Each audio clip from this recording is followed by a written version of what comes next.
I call to order a meeting of the Hartford Selectboard on June, I almost said June, maybe on December 16th, 2025. Getting weird. At 6 o'clock. We will start with the Pledge of Allegiance. Is there somebody here who would like to lead us? Sure. I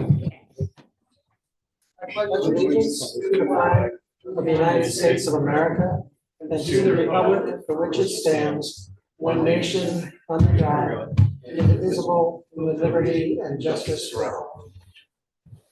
Thank you. Okay. So, order of agenda. Are there any changes? Mary? Yeah, I know. I'm going to introduce everybody. Oh, gotcha. Okay. Yeah. Yeah. Okay. So tonight, because Mike is on Zoom, we are all going to identify ourselves as select board participants. So we'll start with you, Mike. I can see you and hear you. Okay. Eric? Eric Krause. Miranda Dupree. I agree, Smart. Tim Perrier. Ashley Andrews. Mary Urdine. Some people out there just going like this to us. So I hope that means positive things. So we will start off first off with, and I will say, we have a few people in here. If in the past, one person asked if there are people that end up sitting around the table where they sign in to make sure they move forward, because then it blocks that. So I'm just gonna make that comment. So, so we will start with public comment. Remember, you have 3 minutes, public comment, identify yourself and your town of residence, your village of residence, and we will go from there. Hi, Marcy Bartlett Wilder. This Thank you, is Marcy. water. Brought it from home and I gave each of you a taste, and I'm here to toast you for voting unanimously to put a bond article in front of the voters for Wilder water infrastructure. I want to say a shout out to Chris Holsworth, who was a warrior with the data and the research and the hunting and the behind the scenes, and all of the public work people who are out there, whether it's 100 or 20 below, making sure we have what we need in the town. Thank you. And I encourage the voters to read through the materials that'll be presented at the candidates night, et cetera, and also at town meeting. Unrelated, I have a request if we could consider having a police presence at board, the budget and candidates night this year. There was a security matter last year. I'd like to not see a repeat. Thank you, Marcy. Thank you. Appreciate that. We'll take note of that. Cheers. All right. Is there anybody else with public comment? Is there anybody online? No one online. Okay. And we will move out of the public. Oh, I'm sorry. I didn't see you walk up there. No worries. Allison Litton, resident of Wilder, and Secretary Treasurer of the Sister Cities Committee. I appreciate the Select Board's consideration of our budget request. I know that there is going to be discussion of finalizing the tentative budgets. I just didn't want to miss an opportunity to just make a request. Should I wait until that time, or should I go ahead now? As long as you can stay under the 3 minutes. Yep. That's fine. I would like to request that the Select Board consider a slight modification to our original budget request, with dedicating a proposed $2,000 in addition to the tentatively approved budget, specifically designated for student travel. As the Sister Cities Committee is approaching its 10th anniversary, we are really looking to expand our reach and the members of the Hartford community that we can impact and allow to experience cultural experiences. Sorry, that didn't sound great. And connect with members of our sister city. And so with an additional $2,000 specifically earmarked for student travel to create a need blind system that would allow Hartford students to travel to Sino and have an international experience, connect with others. Just a request on the board's behalf. Thank you. Allison. Appreciate it. Peter? Thanks, Mary, Chair.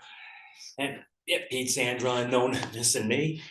And if, speaking of missing, I was standing not to be precisely avoiding sitting, as the dean could tell you yesterday, had a little laundry accident, didn't wanted to be a little decent here, not to spook anyone out. Because what would spook people out is I've had to email some of you regarding some suspicious activity, as well as some transit issues. I mean, the most upsetting of which was that yesterday seeing that family, including that old lady in the wheelchair who was stuck outside and hanging around across from the VA, partly because the bus station would not let them stay there. And as I've had to mention with you, I mean, what's especially upsetting is, and Mary, I'm saying this to you as this is something that affected you, me, and others here that are listening. And I mean, that shooting that happened this weekend, I mean, you and I both had, as well as others, I don't want to say names, don't want to jump to conclusions, but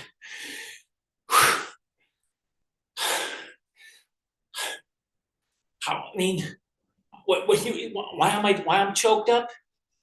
Some of the apathetic attitudes some people in town, including some people at the Haven and others, including some associates of ours across the river, even at Dartmouth, have had. That's the definition of bullshit. I mean, this could have happened here, and for people not to show the least bit of concern. I mean, the way I was notified about that shooting when it happened, that would freak anyone out. And for those who think that it's something like this is a joke, that it can't happen here or it doesn't affect anyone, if that does happen to them, don't expect any sympathy from me.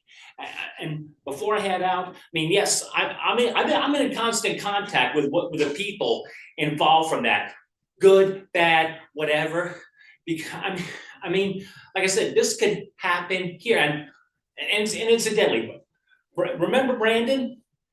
Well, one of his friends from the Washington Post interviewed me this Sunday, and the reason that man who was wrongly detained was released was partly because of that interview. So for anyone who's had to make any nasty comments about Brandon over the years, like I've had to see in the news, think about that for a change. What if that were you? You want someone like me or Brandon on helping you out. Thank you, Peter. Okay, is there anybody else in the room? Anybody online? All right, then we will move on to select board comments and announcements. I'll start with Ashley. I don't think so. No comments. All right, Tim.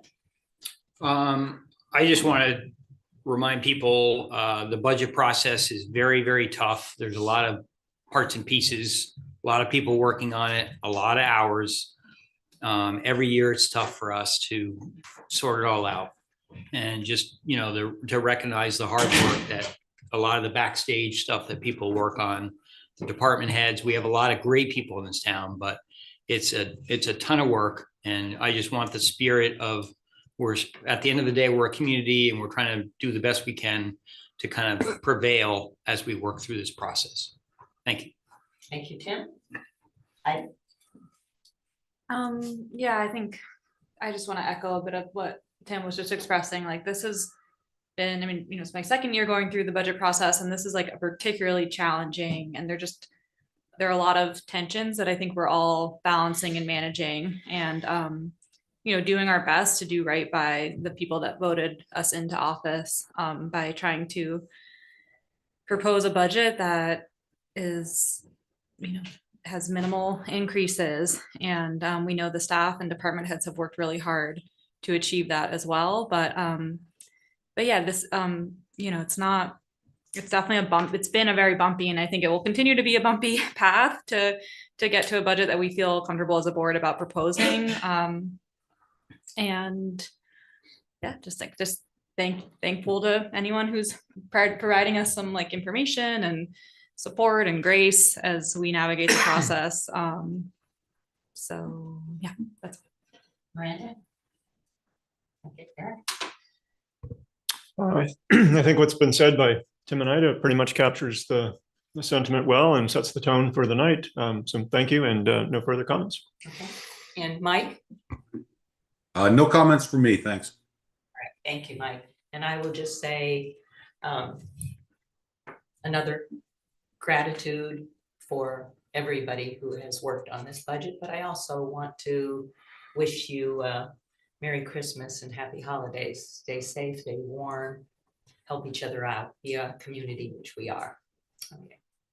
Thank you. So we will then move on to board reports, motions, and ordinances. And the first item of business is the remarks and funding request from Bugbee Building Committee.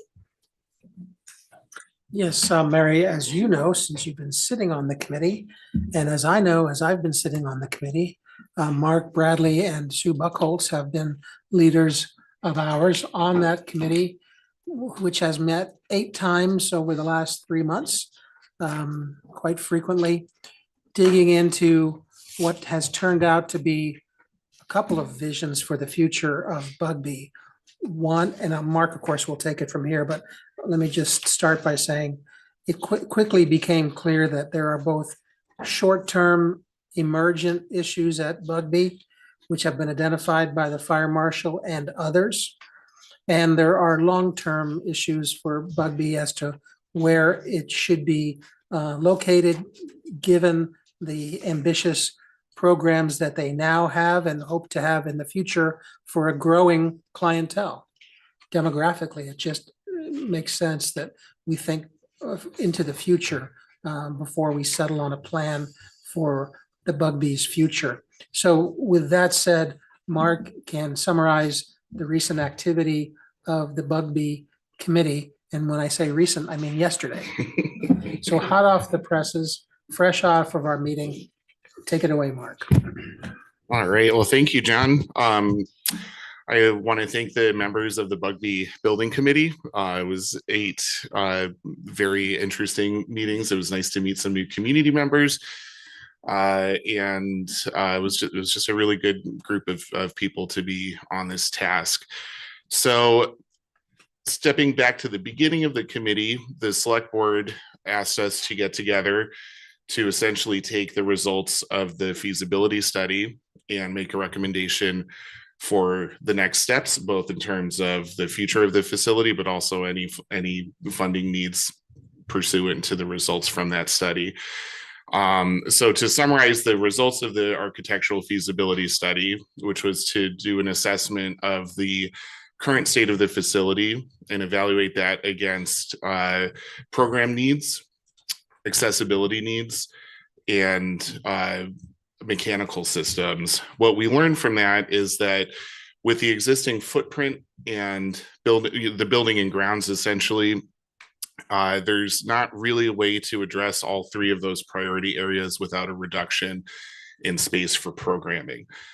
And so when we did do a schematic design that did encompass both current and short-term future program needs based on trends that we're seeing with demand from the community, it became pretty clear that it would be very difficult to do that with the present facility.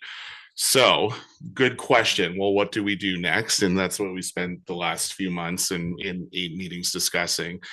As John mentioned, it took 2 paths with the committee.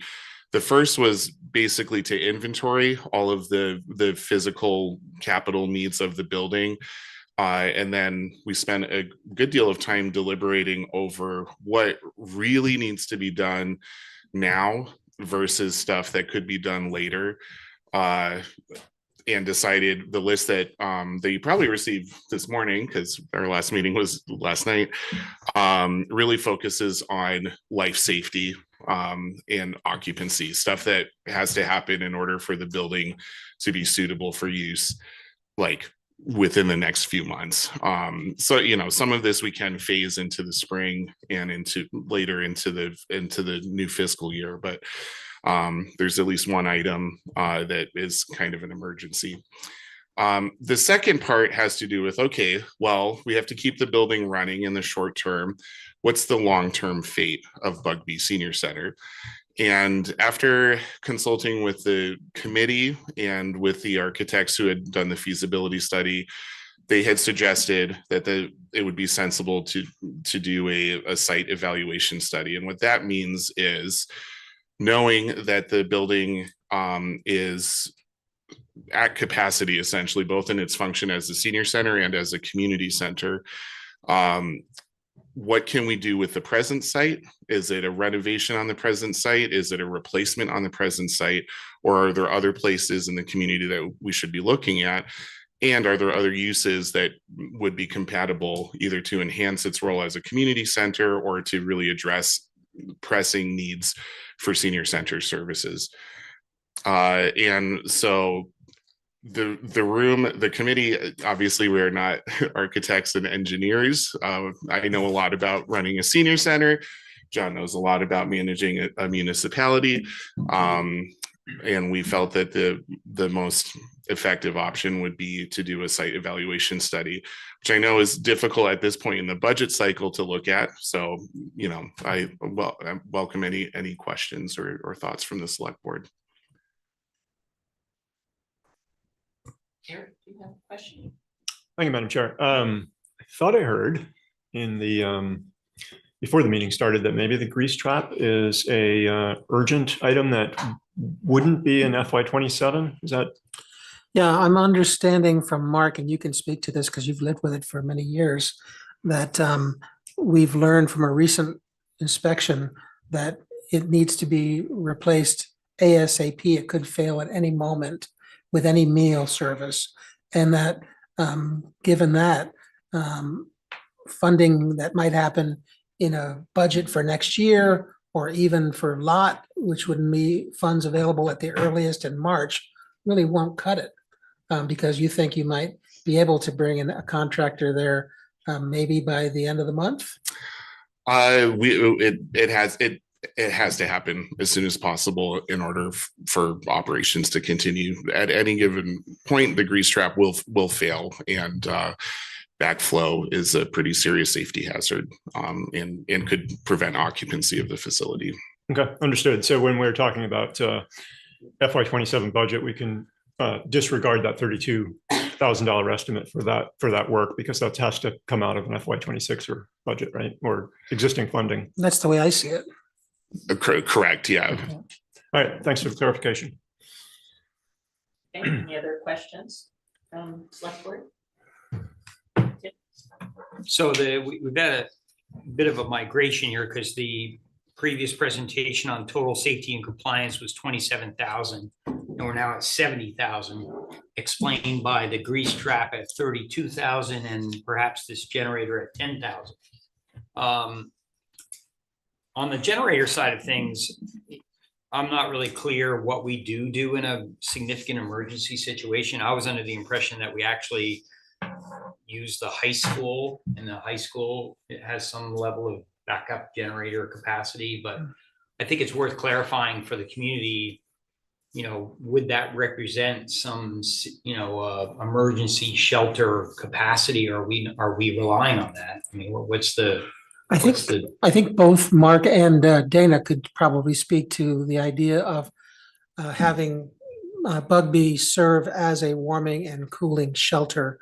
I don't know what the school provides, but I know that in hot spells, the Bugbee Center has had AC that people have taken advantage of. And in the cold spells, I think that's also been somewhat true, but they could speak to that. I mean, we probably both could, yeah. The idea is that we have an existing generator that requires installation, and the best estimate we could get on the fly was $8,500, maybe $10,000 to install the existing donated generator. That's correct. So If yeah, and the idea is that, you know, the power outages are a pretty significant risk in an emergency scenario. Bugbee has functioned as a heating shelter and a cooling shelter in the past. It is a little difficult to promise to do that when now, you know, especially for cooling, if the electricity were to go. The center also does play a function within the emergency response to essentially ensure the well-being of older adults in the community, many who are vulnerable to some of the risks associated with these kinds of emergencies. So I get that. I don't want to curse us, but I've managed a building in downtown White River for 18 years, and we've had one scheduled blackout and maybe a few brownouts, but other than that, not. So I would argue that the White River grid in general is exceedingly reliable. So, you know, we have a generator in our building as well, which came down from another property, but I just think that there is a little bit of a risk cost thing there to suggest that, you know, in general, for whatever reason, the downtown White River grid is exceedingly reliable. And when it is down, it's typically back up in 15 minutes kind of thing. So I just think that's worth tempering that consideration. I mean, we do have two GMP substations that provide power to White River. So from that perspective, sure. But I think grid reliability, I think 5 to 10 years in the future, who knows, with the, you know, with everything becoming electrified, I'm not sure that as much faith in it as you do. Ashley? Yeah, I would just say that part of my hesitation around the generator was also that, I think to your point, Dana, absolutely for the long term, that cost is justifiable and may very well be needed. But if we're also looking at no longer using this facility in 5 to 10 years, that kind of is a hard case for me to support. With how it looks like the committee is leaning, it's that we wouldn't be in this facility in 5 to 10 years. So for me, it just feels also that seems like a lot of money for the installation of a generator. That's almost as much as it would cost to buy a generator, like a residential size generator. So it's just, a big cost to justify in the fact that it may never be used before the building is obsolete. When we talk about the building obsolescence, I think it's important to note that it is a town building. It's not owned by the Council on Aging. They lease it from the town. So if Bugbee were to relocate to a different location, the town would still own this building and need to preserve the asset that is there now, whether it be for town use or some third-party use or sale. So we want to preserve the building and maintain the equity in it to some degree. Yeah, and I would, you know, I would say that pending the results of a proper study projecting program needs into the future, and sort of the most important criteria for where to locate a senior center, I wouldn't write off this particular location just yet. There's a reason that they picked that site for Bugbee in 1978, and it you know, while the site does have constraints, it also has considerable advantages in terms of its location. So I can't predict the future. I'm not, like I said, you know, we kind of got to the end of where the committee's expertise was, which is, you know, where we're headed. Thank you. One more quick question. Okay. So is the scale of the generator designed to support the building? Because what I'm running into, we brought a 30 kW down for our building, which will support some of it. But from an occupancy standpoint, you have to obviously support the entire building. So I don't know whether, has anybody evaluated whether the donated generator would actually support the entire building, HVAC and life safety stuff and so on? I think that's a good question. I'm absolutely unqualified to answer that question. Yeah. It's a fire department hand-me-down from one of the towers. It's a brand new one. Yeah. Great. Thank you. Any others? Questions? Aaron? Thank you, Madam Chair. With regard to the future, and forgive me if I missed comments on this, Mark, processing a lot of information now and it's not all seeping through, but to what extent is the committee looking at, or what's the sort of picture of multiple uses for the facility going forward, and how will that analysis be? How do you envision integrating that analysis into the site survey process? And I guess what I'm referring to is the Parks and Rec potential with senior center being in the same facility and so forth. And how do we get through that, and does it make sense, or would it make sense to do a process of community listening sessions to understand functionality and what people want in a facility before we dispatch to some professionals to sort of put the finishing touches on it based on a list of functions that we feel are necessary? Yeah, I think these are really great questions. I can describe to you the work that we've done so far. So with the Bugbee strategic plan, which concurrently happened with the architectural feasibility study, there was considerable public engagement in learning about community needs and the needs of the people that are presently using the facility, both as a community center and as a senior center. With Parks and Rec, and I would probably let Scott speak to that more, they are a little earlier in that process for learning about the needs for recreation for an indoor facility and whether or not those would be compatible with the use of a senior center. So we are working on it. It is addressed in the site evaluation study. That particular question was outside of the scope of the Bugbee Building Committee. And so the jury's kind of out, in my conversations with Scott, we were looking forward to working with him as he worked with us on our strategic plan as they are embarking on their, what did you call it? You didn't call it strategic, master plan. Yeah. So we'll see. Both of us are very, probably almost hyper focused on addressing needs of the community first, and also focusing on outcomes. And we do have, 50 years ago, when the decision was made to build a senior center, they were somewhat of a new type of institution in a lot of communities, particularly in New England. So since then, we have a lot of models where we can look at the outcome of different types of facilities. So my guess is that that would also be part of the evaluation, given the extent that the current Bugbee facility is being used. I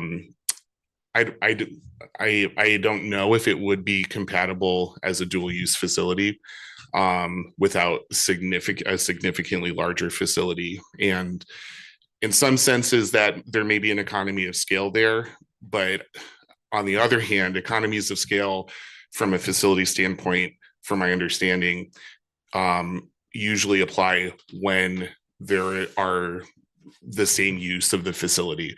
And so we don't really need a gymnasium. Parks and Rec wants a gymnasium, so it may or may not make sense given the reality of what's available within Hartford. But again, that the conversation led there, and not just with Parks and Rec. There are, any kind of community oriented facility can be used for a lot of things, as Bugbee currently, is being used by many dozens of groups and individuals. So that was kind of where we ran into this deserves some real attention, real projections, real analysis, and real public engagement.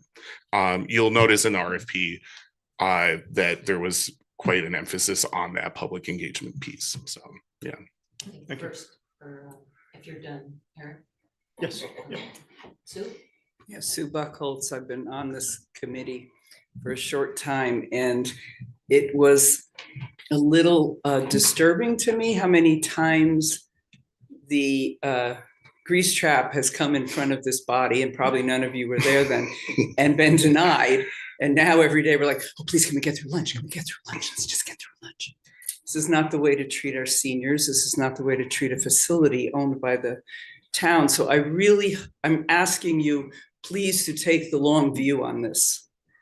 This place is so important to so many people. And this isn't just because last year we realized, oh my God, we're 70. How did that happen? But it's really an important place. I think it has more life in it if we take care of it. Thank you. Thank you, Sue. Tim? I hear everything we're saying tonight, and I totally, my introduction to the center is I did volunteering there, and I was blown away by the energy and the vitality and the dedication that goes on there. But the reason I struggle with that is that as a community, we have big money on the table, not just on the town side, but on the school side. We have a lot of resources that I would argue are grossly underutilized.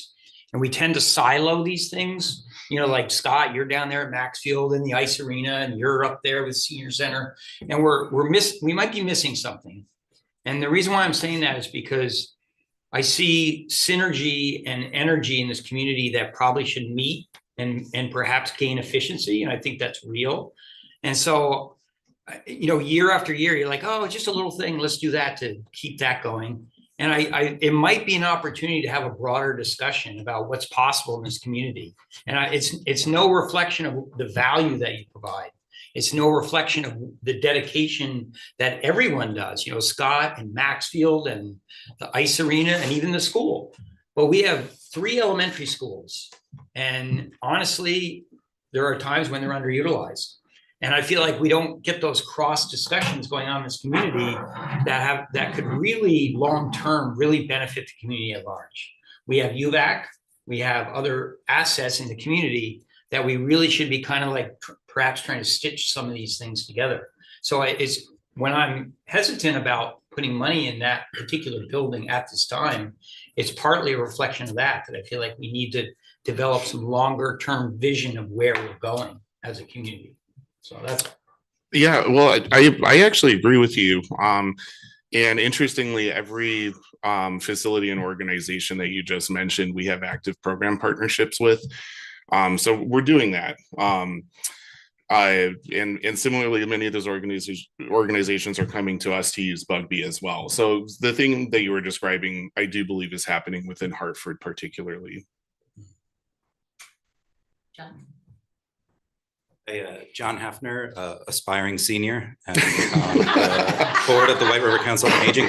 I pretty much just want to echo exactly what Mark said, and I appreciate your points, Tim, but I think the long-term vision of the town is actually looking to what the Bugbee Senior Center is doing right now and choosing that as a model and going from there, as opposed to thinking, and I'm not saying that you're trying to detract from the value of what Bugbee is offering right now. I just want to caution on, don't try to do something so incredibly different, or maybe actually just to look to see what is happening to find those efficiencies. Because I think of all of the public facilities here in town, the Bugbee Senior Center is the most community oriented. So I say that as somebody who's used it in a professional capacity, personal capacity, volunteer capacity. So I think before trying to do something that might disrupt that model too wildly, I think just look to building off of how it exists right now. So. Thank you, John.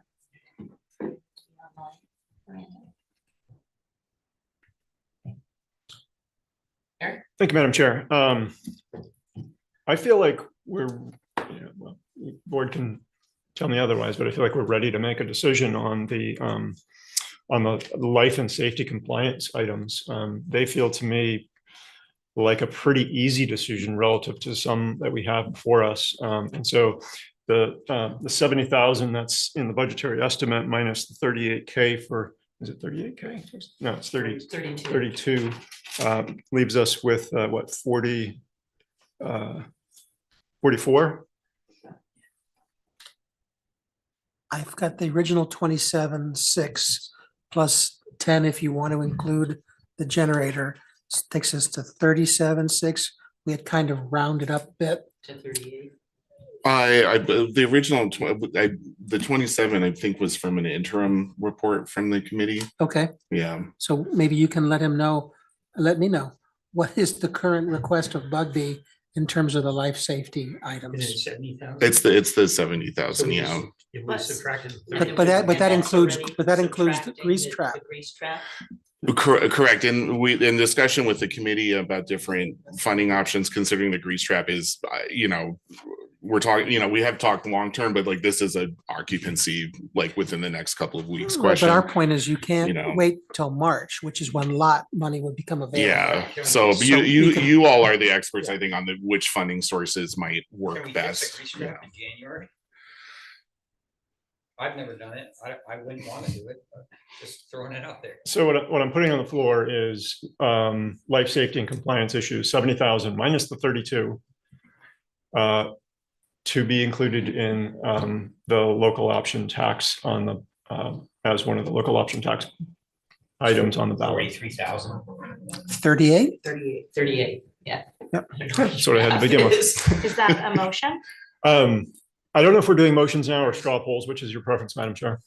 Doesn't matter to Well, me. later in the night, we are talking about LOT, so if we. Right. Maybe we hold can that. put a pin in it, but if you wanted to take a straw poll to see if you support, I don't think you'd be disappointed.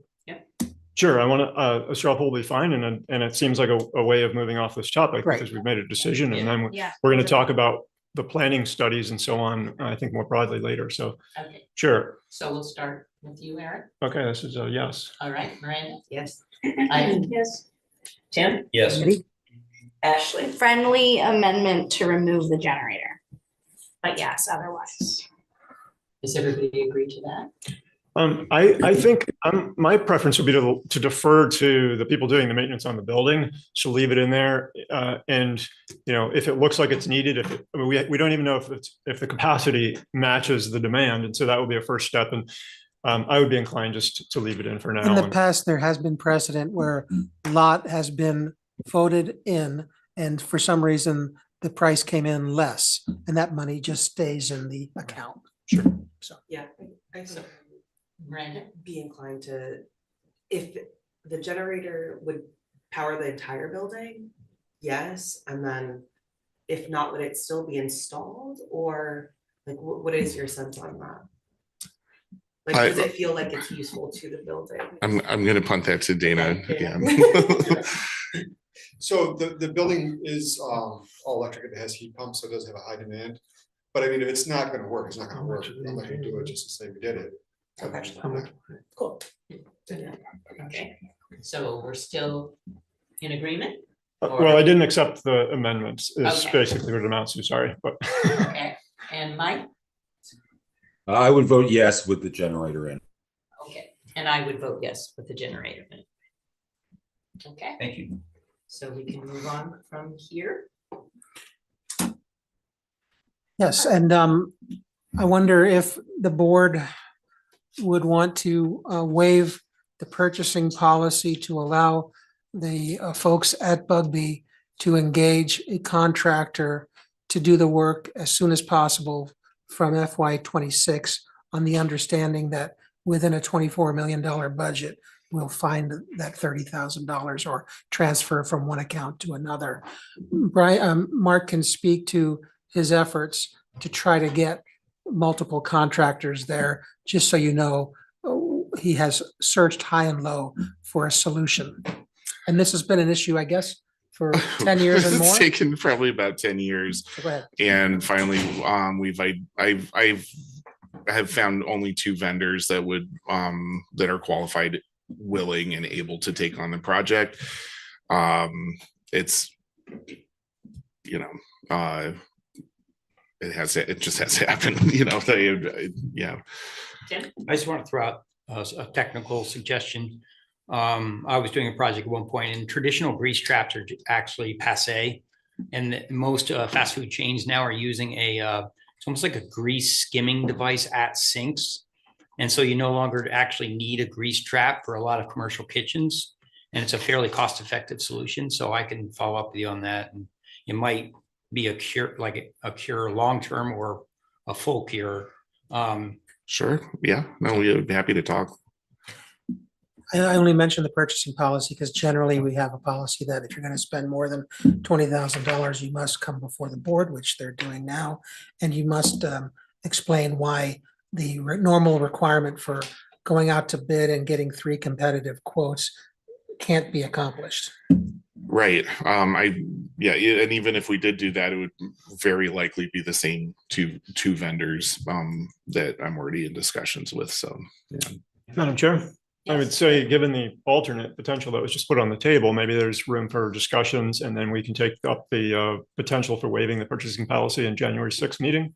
Or December I know there's a 30th. sense of urgency here, but if there are some potential alternatives, it seems like they should be discussed. And so my suggestion is we table that for now.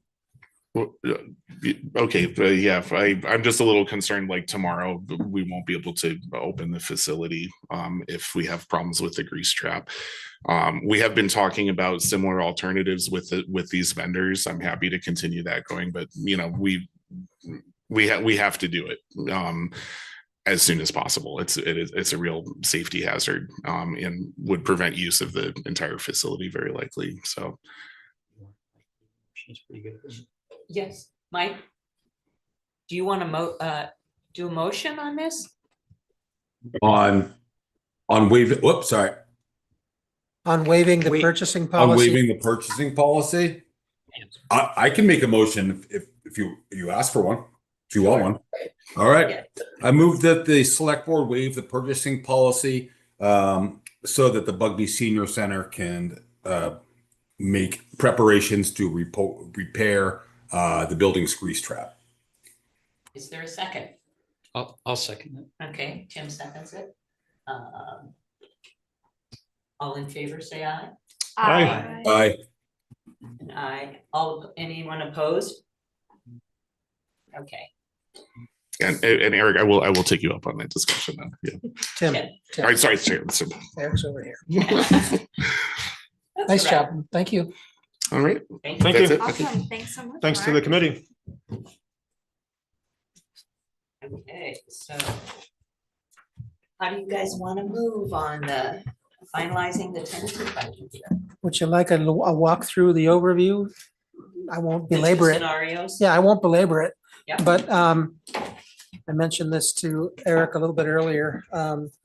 Just noodling with numbers, which is what we're all doing at this crunch time. It seems to me that there is hope to develop a budget that could also treat taxpayers with great respect. And depending on how much revenue from which revenue sources the board wants to use, and if the board was willing to make a couple $100,000 worth of cuts, which I'm happy to suggest the details of, I think we're in the neighborhood of a 1.5 to 5% tax increase. Again, depending on whether we are very cautious and conservative with spending, with revenue sources, or more aggressive. And then that would still leave us a room for further cuts, as we've highlighted the desire to further discuss the town manager's office, HPD, and DPW. So that's pretty much my overview. One of optimism. I just have a question, so those of us who may have this list in front of us. The one, both scenario 1 and scenario 2 have the Bugbee Center renovations. Is that the renovations that is part of, that was originally determined as lot, or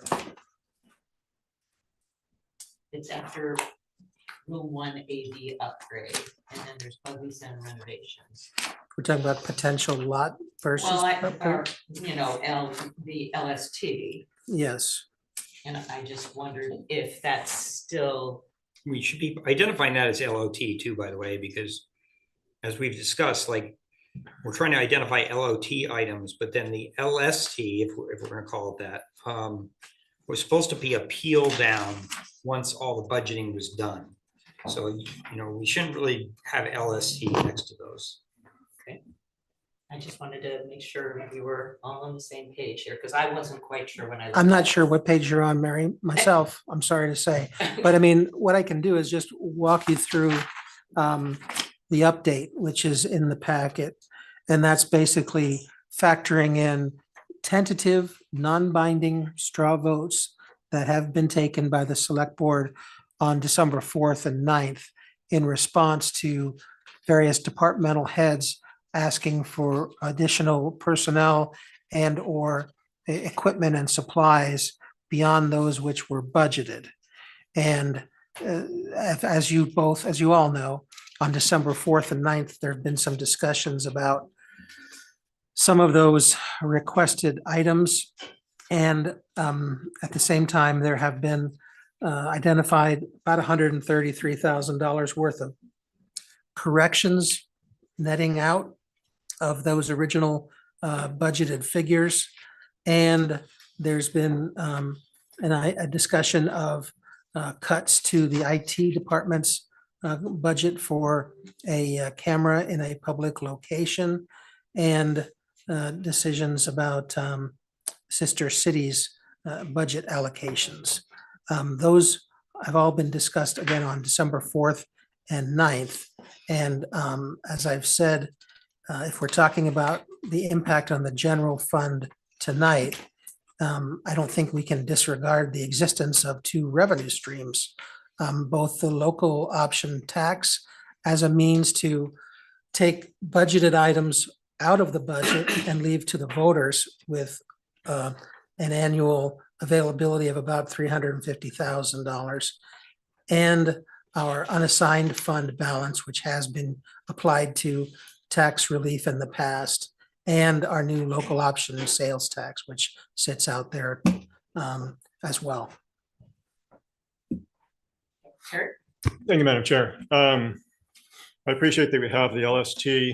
I'm going to suggest that we, well, first of all, let me backtrack slightly and thank Interim Finance Director Daly for putting together a worksheet for the board and for use, and maybe take him up, or see if the board wants to take him up on his suggestion of putting that up on the screen so that we can work in real time through some of the impacts that we're talking about as we make adjustments. I think that will be useful. And the first adjustment that I would suggest is taking the LST and zeroing it out. And the reason for that is I think we need to build a budget that does not factor that in. And here's the thinking. The growth rate of the budget and the growth rate of the LST are not going to be the same. Those curves are going to diverge, probably in all likelihood.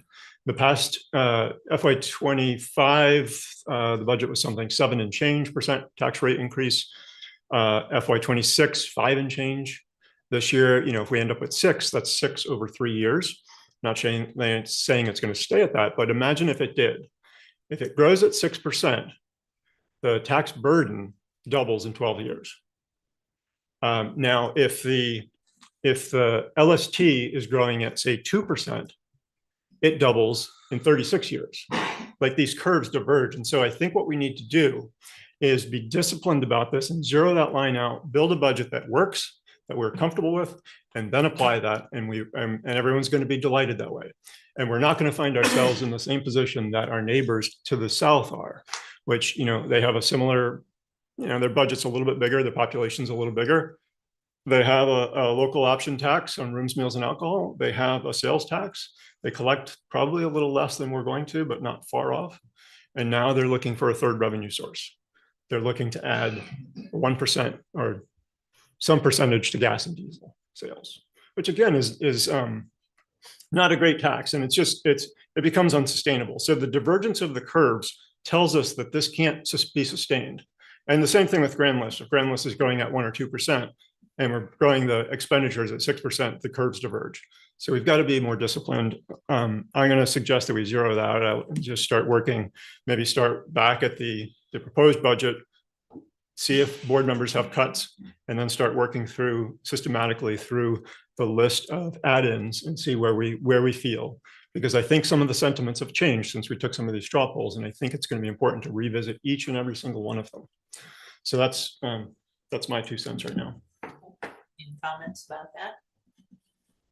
I agree. And I think that's kind of what we told taxpayers we would do, is pretend that bucket of money does not exist. I think a lot of voters were very clear that the intention was not to pass this tax and then increase budget and try. Yeah, that's the intention. So I agree. Okay, Miranda. Heidi, go ahead. Go ahead, Heidi. Good evening. This is Heidi Duter from White River Junction, Vermont. This does not have to do with what Eric said. When John was speaking about possibilities of finding money to cut back on the budget. I had a couple questions from last week that I was not allowed to speak upon. I was wondering where the remaining money from last year's recycling budget went, and what that money was utilized for, if that could be answered tonight. And I was also wondering, in the planning budget for this year, there was a post on the town Facebook page about 45 minutes ago about a 802 Vermont housing program coming online. I requested to have information about attending that meeting December 14th, and I was told in an email from John and Lori that I was not allowed to attend that meeting, which was very unfortunate to get information on it. But now there's in the planning budget proposed for $24,000 to go to recipients that are interested in having one of these prefab homes on their property. When we were having ARPA funds given out to the town, Lori Hirschfield, our planning director, also wanted ARPA funds given to property owners for similar circumstances to offset grant funding to have these on their properties. And I also pointed out that it's not in the best interest because not every single person in town was going to benefit from this. And the seated board at the time agreed that not everyone would be benefiting, so they did not allocate ARPA funds. So I'm asking this board to take consideration of not allowing that $24,000 to be put into our fiscal year 27 budget, because only a certain amount of residents are going to benefit from this $24,000. And this is one way to drop our budget by $24,000. So if the timer has gone off. Okay, thank you. So if I could just have an answer on where the $300,000+ from our last year's budget for our recycling went, that would be much appreciated, Mary. Thank you for allowing me to speak. And I'm sorry I went over. Thank you, Heidi. Those funds were returned to the taxpayers because we did not collect those taxes. Because the decision was made after town meeting to discontinue the program, the only opportunity we had to restore the money back to the voters was to adjust the tax rates so that we raised $325,000 roughly less than we otherwise would have. And Lori is walking in now. I don't know if you heard Heidi's question. Okay. You want to take the microphone, Lori? Oh, now? Oh, I thought you were going to go on to I think there may be a little bit of confusion as to the overlap between activities and what might have been stated by Heidi. So let me just clarify a little bit about what's in the budget. First of all, the 802 homes is a separate entity, is separate from the $24,000 that's being proposed within the budget. Two things are separate activities. The 802 homes is where we're testing out designs in a planning function, but we're not plopping homes on people's properties. We're just looking for individuals in the community that may meet some standards in terms of being on water and sewer, so that we are one of 3 communities in the state that we're trying to help demonstrate how different designs, plans for modular housing and so forth could fit within communities. All we're doing is just using somebody in a planning exercise. So if the individual wants to go forward with that in their own manner, there are other vehicles in which they can go ahead and do that. The state is looking at putting some dollars into the budget in the upcoming year, and they may make loans available to them. That being said, there are things that we've talked about for the $24,000 within our budget, which is the Build Little, okay, John, you're going to help me. Big Little Build. Big Little Build, right. The Big Little Build, which is something we've actually had in discussion for a number of years. We've put some money in the budget in the last couple of years as well. And we have $7,500 in there. We talked about this in last year's budget as well. Our idea is that we want to help encourage development of more housing, more affordable housing, which is the goal in our town plan. And it has been the pleasure of the board in the past to be able to see what we can do to provide some very little assistance that we're talking about, which is maybe $3,000 to $5,000 per property owner who might be interested in, again, helping us do a pilot project. So if somebody comes into the office and they're interested in putting an ADU in, and they're finding out that, for example, they'd love to do it, and then they're hitting a wall. And that wall could be as simple as they don't have the money to do the survey on their property so that they could properly locate it. Or they don't have the money to have somebody come in and say, okay, I'm adding additional bathrooms or so forth into my property with an ADU. I'm on a septic system. I need somebody to help me do a permit. So those are the little tiny things that we're talking about. Now, there are, we're working with vital communities and also trying to get some, a technical team of specialists that could jump in there. And then very often they're looking at making some of these resources available either for free or at a discounted rate that the property owner can then do. These, we are looking at this as a way to offer people an opportunity to get into that, what we're calling like citizen developers. It's very little, but just to get more housing out there that we know is going to be in an affordable range as well. And that is one of the criteria that we would be looking at, is making it so that people, your children, you know, our community members, the people that are working within our communities can actually find housing at an affordable rate. Find housing first of all, and then when they find it, it's at an affordable rate. So that's kind of, there are two separate programs. I wanted to make sure that you are aware of that. I will say that I was able within my budget to have that put in my budget, and we're still below the 4% increase. We're at about 3.5%. So I did pay attention to the guidance by the board and was able to deliver you a budget that is under the 4% with that in being included within it. So Thank you. I hope that answers your questions. Hope it answered Heidi's question. Thank you. So we're back to, do you want to put up the screen that he's going to?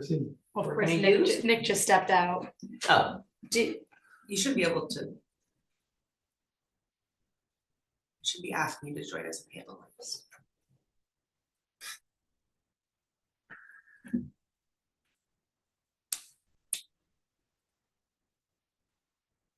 Question while we're waiting. sure. So procedurally, this is tricky tonight because we have, you know, we have our budget, and I guess we're gonna, Eric, you're suggesting we kind of walk through it and not focusing on, you know, these different revenue sources, if you will, and kind of like work our way through the expenses and see if there's any opportunities to nibble it down. Is that what you're kind of suggesting, that we'll kind of walk through the budget and see if there's any opportunities to cut? Yeah. Yes.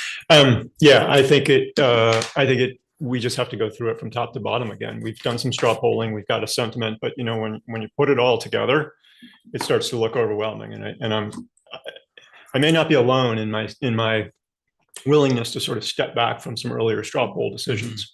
And so I think it makes sense to, first of all, go back to the proposed budget that we got from staff and ask each board member whether they have identified in the last couple of weeks or any other areas for reductions or what have you, and then begin to step through the process of the add-ons, the add-on list that we have iterated here in Steve's spreadsheet, and go back through those. And it's not going to be a linear process. It's going to be a little iterative, but that's the best sort of suggestion.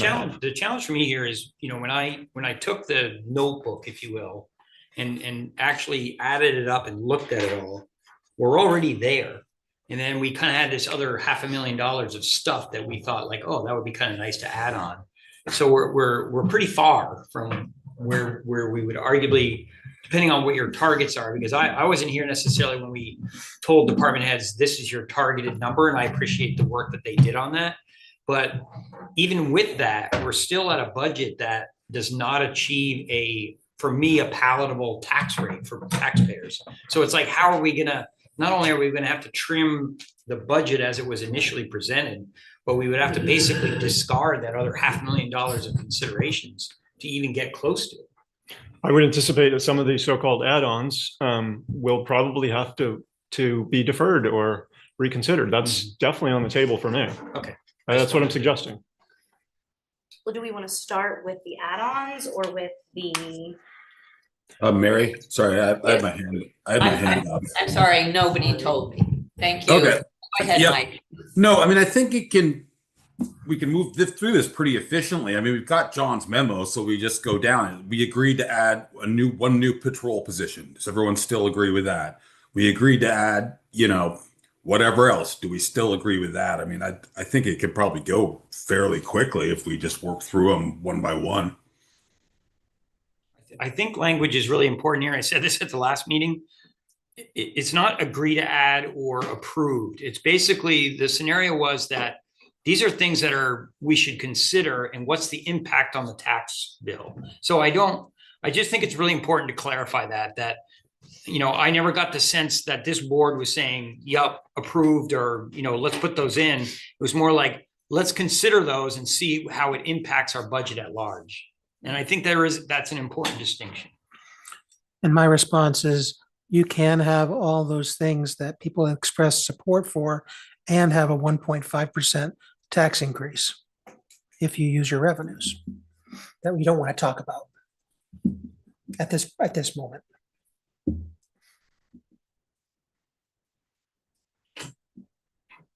Does anybody else have an opinion before we begin?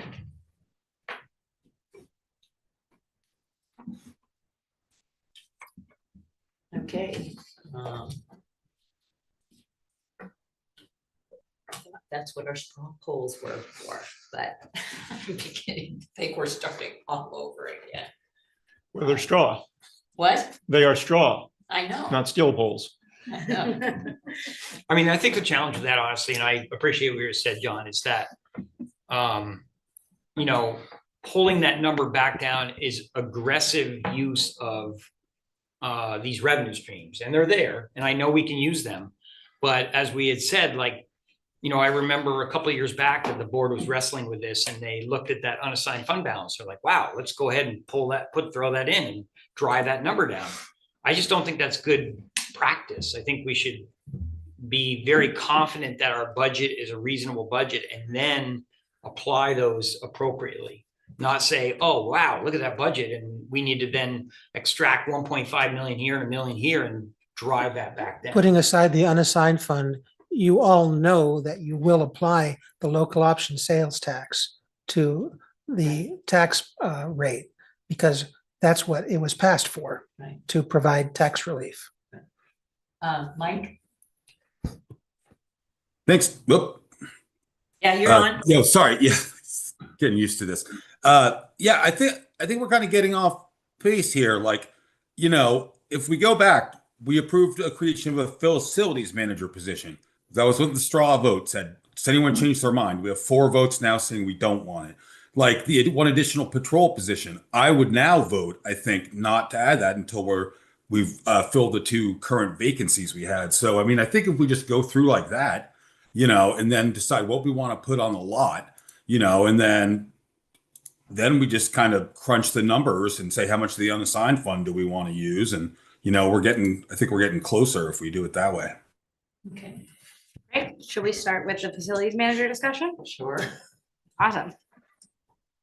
I'm at this time leaning towards supporting a full-time facilities manager position, which is a new position that we are, what's been proposed that I think will, in the long term, save us a lot of money, because I think that it shows that we don't have a full-time person committed to managing and maintaining our facilities. And of course, then problems worsen and then they cost a lot of money to fix. So I think it's a really good use of tax dollars, and I support it.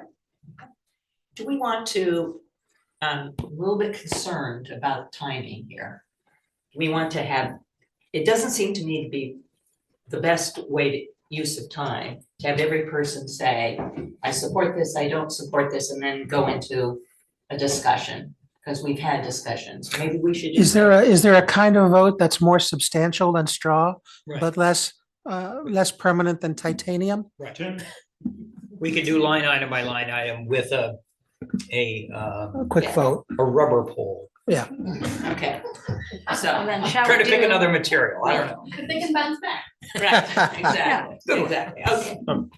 Eric? Before we do that, there are some nuances here. For example, I can see my way to supporting this as a full-time position.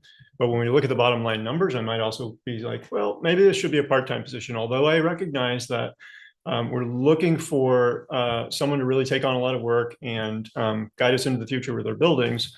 But it still comes down to what we can manage in a sustainable fashion year over year over year.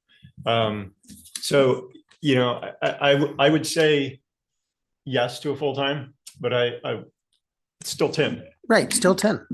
That's So- everybody's understanding. Okay. Is anybody feeling like they are, are not in support of the facilities management position?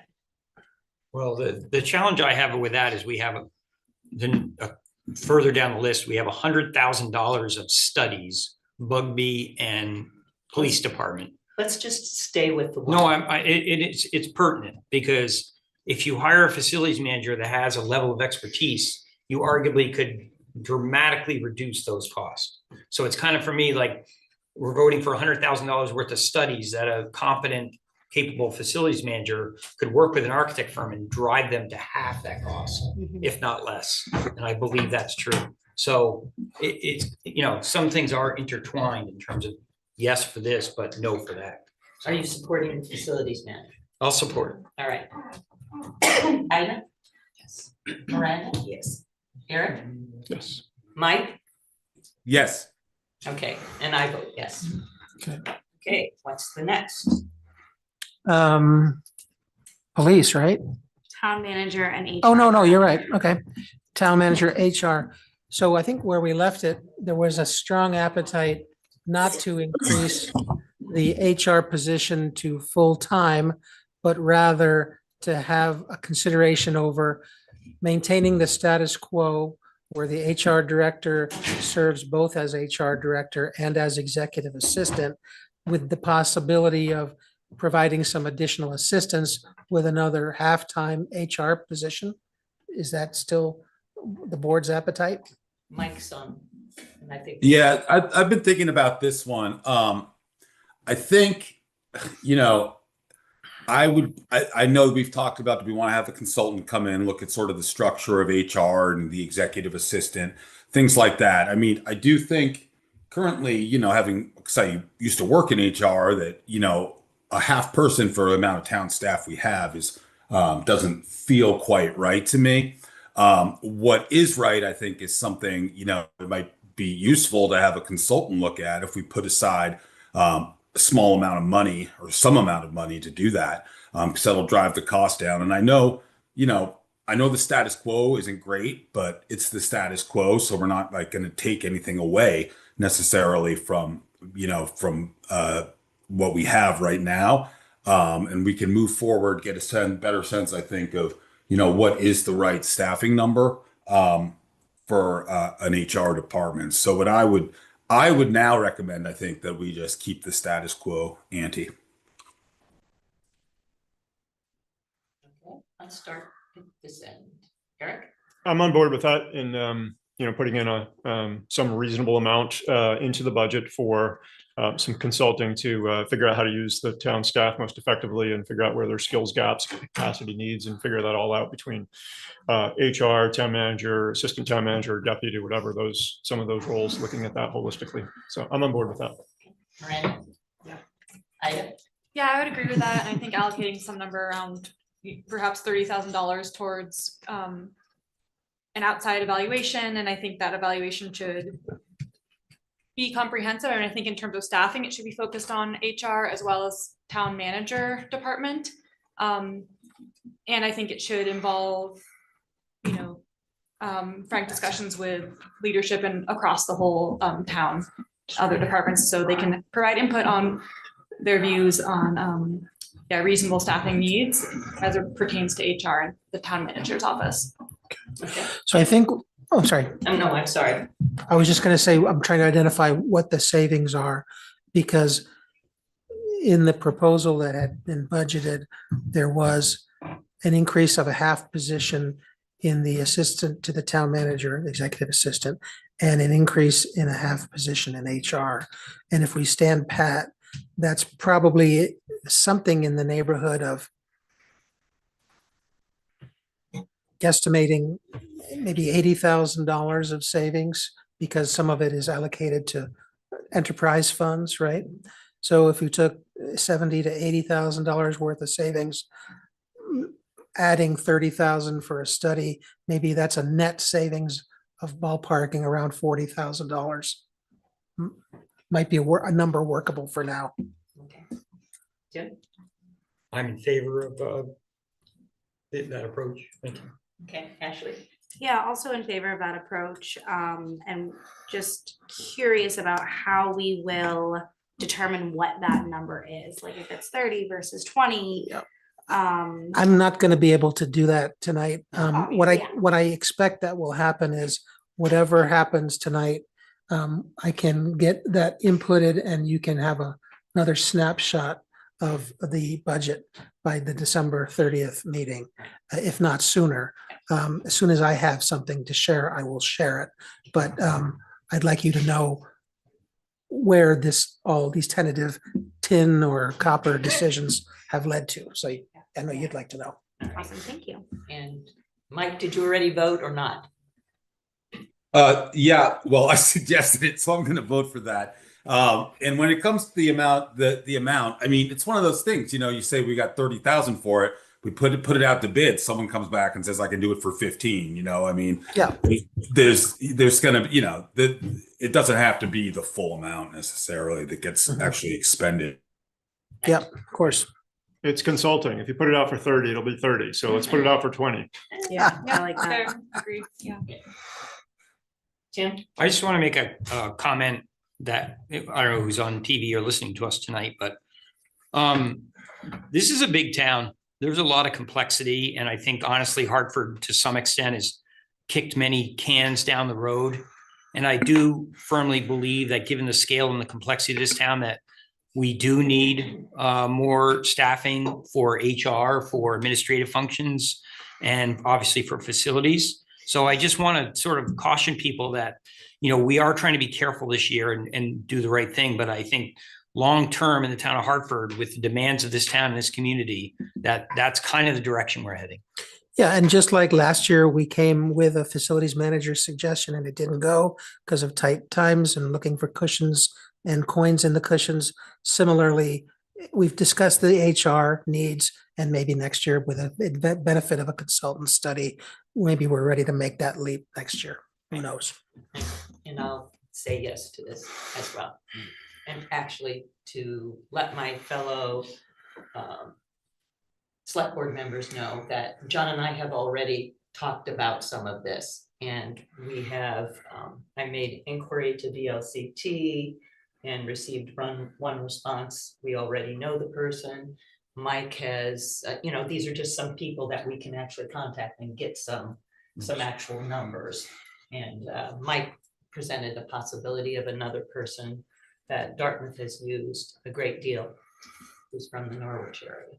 So, and worked for a company that we've dealt with before. So things already are being considered.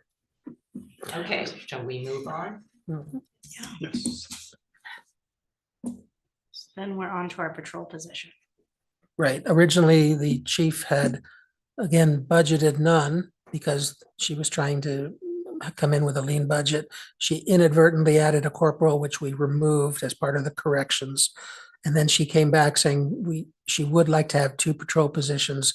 And at the last meeting, the straw vote, which is not as important as a tin vote tonight, the straw vote suggested maybe there was an appetite for 1 additional position. So that's where things stand. Okay, we'll start with Ashley. I was not in support of it last time, and I'm not in support of it now. Okay, Tim? I continue to be in support of 1 patrol officer. I do.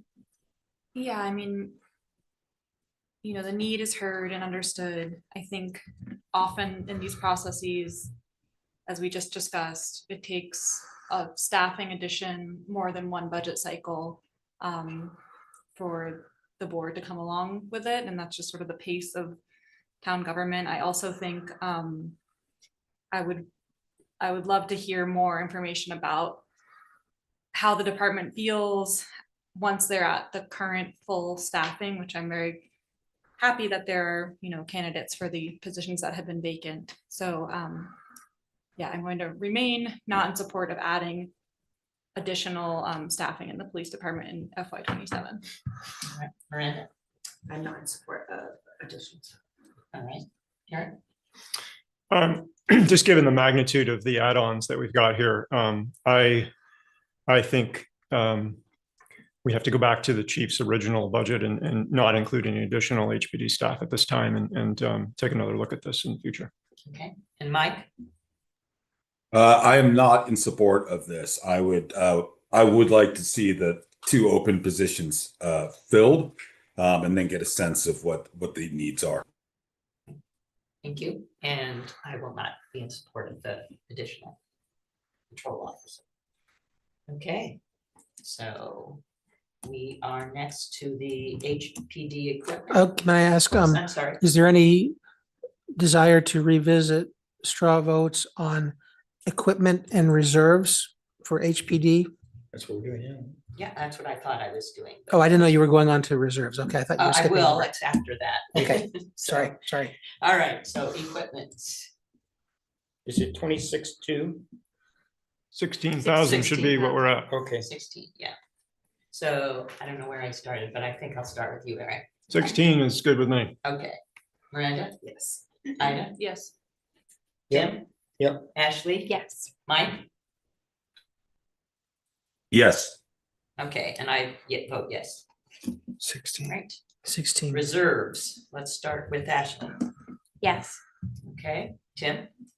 I'm confused with reserves, I'll be honest with you. We've had reserves, you know, I mean, so this is arguably money that was supposed to go in last budget cycle and didn't, or what does it The represent? chief is here. She can Or answer a we could just do question. a really quick, Oh, I mean, it's a okay. really easy.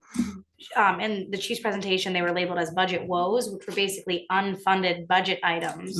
No. There were budget woes, which are actually in the budget, I believe, and then there No, were reserves, it's, and those are so itemized in It's the just Oh, I thought it was confirming because what we they had paid on. budget reserves. was what Yeah. the previous That chief was the first one they've misbudgeted. confirmed. So there were No, items they that confirmed like facilities manager. are originally, later. we're Yeah. in the whole 34,000. I found now we're actually in the whole 40,000. So when my budget Facilities percentage manager. is high, it's because I'm climbing out of a hole with our budget. So we're starting 40,000 in the hole where the departments are not starting in the hole. But those are included in the budget you presented. right? Yes, because Right, it's so a the woes are 40,000 included. correction. Yes, but that has nothing to do with reserves. Right. Oh. And it has nothing to do with our equipment. Reserves is basically putting money into a savings account for future purchases. So our cruisers cost almost $90,000, putting $30,000 away over the course of 3 years. Our command trailer, that's 100,000. We need to continue that purchase, so putting that 20,000 away for the next 3 years to be able to make that purchase 3 years down the road. So we'll have the 100,000. Our portable radios, they're $40,000, putting 10,500 away for the next 4 years so that we can purchase 4 radios every 4 years. Same thing with our range trailer, that's 10,000 this year, 10,000 the following year, then that's no longer being put away because we spend the money, the $20,000 to purchase the trailer.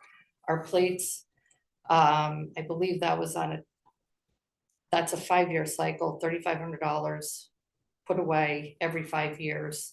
At the end of 5 years, you make your purchase of your ballistic plates.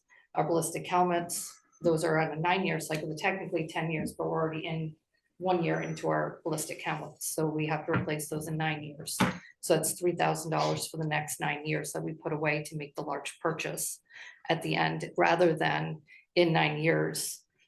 I'd have to do some quick math. What is it? $27,000 for the helmets. So instead of making $27,000 all at once, you're putting the money away in basically a savings account to make the purchases down the road. for when they're come due. I do remember our former finance director saying, you know, we had, when I came on the board, we had, some of the departments had very little in reserves. And she said, we really needed to beef up the reserves so that we wouldn't run into these problems where we don't have anything when we need it. So I just want to send that out. Tim? Yeah, so point being, so today I went through our 2025 actuals, and in 2025, we spent $753,000 in transfer reserves. This year, we budgeted 405. So this is the problem, because we keep like taking reserves that belong in reserves, and they kind of like jump around. Oh, put it in LOT, put it here, put it here. I think it belongs where it belongs, that if the department needs reserves, it should go in their department budget and remain in reserves, not be pulled out, put somewhere else, covered in some other manner. So, you know, I'm in favor of spending the money, but I just don't think it belongs here. I think it belongs in their budget to fund their reserves properly. Where did you perceive that it was going to be? I thought this was just these, you know, we're identifying them as kind of like extra or outstanding items, and not extra outstanding items. This is going in their budget. Yeah. Unless we put it in the lot, which we agreed we weren't doing reserves that way. This is in their budget.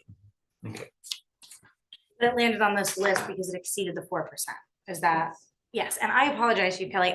Part of my interpretation of the budget woes was that a portion of the 77,000 was in part because you had to drain down some of your reserves to cover those. So I apologize that I misunderstood that. Yeah. So where are we? That's what I was gonna ask. Did you vote? Yeah, basically. I'm in favor. Okay. Ida, Yes. Miranda, Yes. Eric, Yes. Mike? Yes. Okay, and I, yes. Okay, are we at dispatch equipment? Okay, Eric? Yes. Yes. Miranda? To maintain it, Yes. Ida? to maintain it. Tim? Yes. Ashley? Yes. Mike? Yes. And I vote yes. Dispatch reserve, Ashley?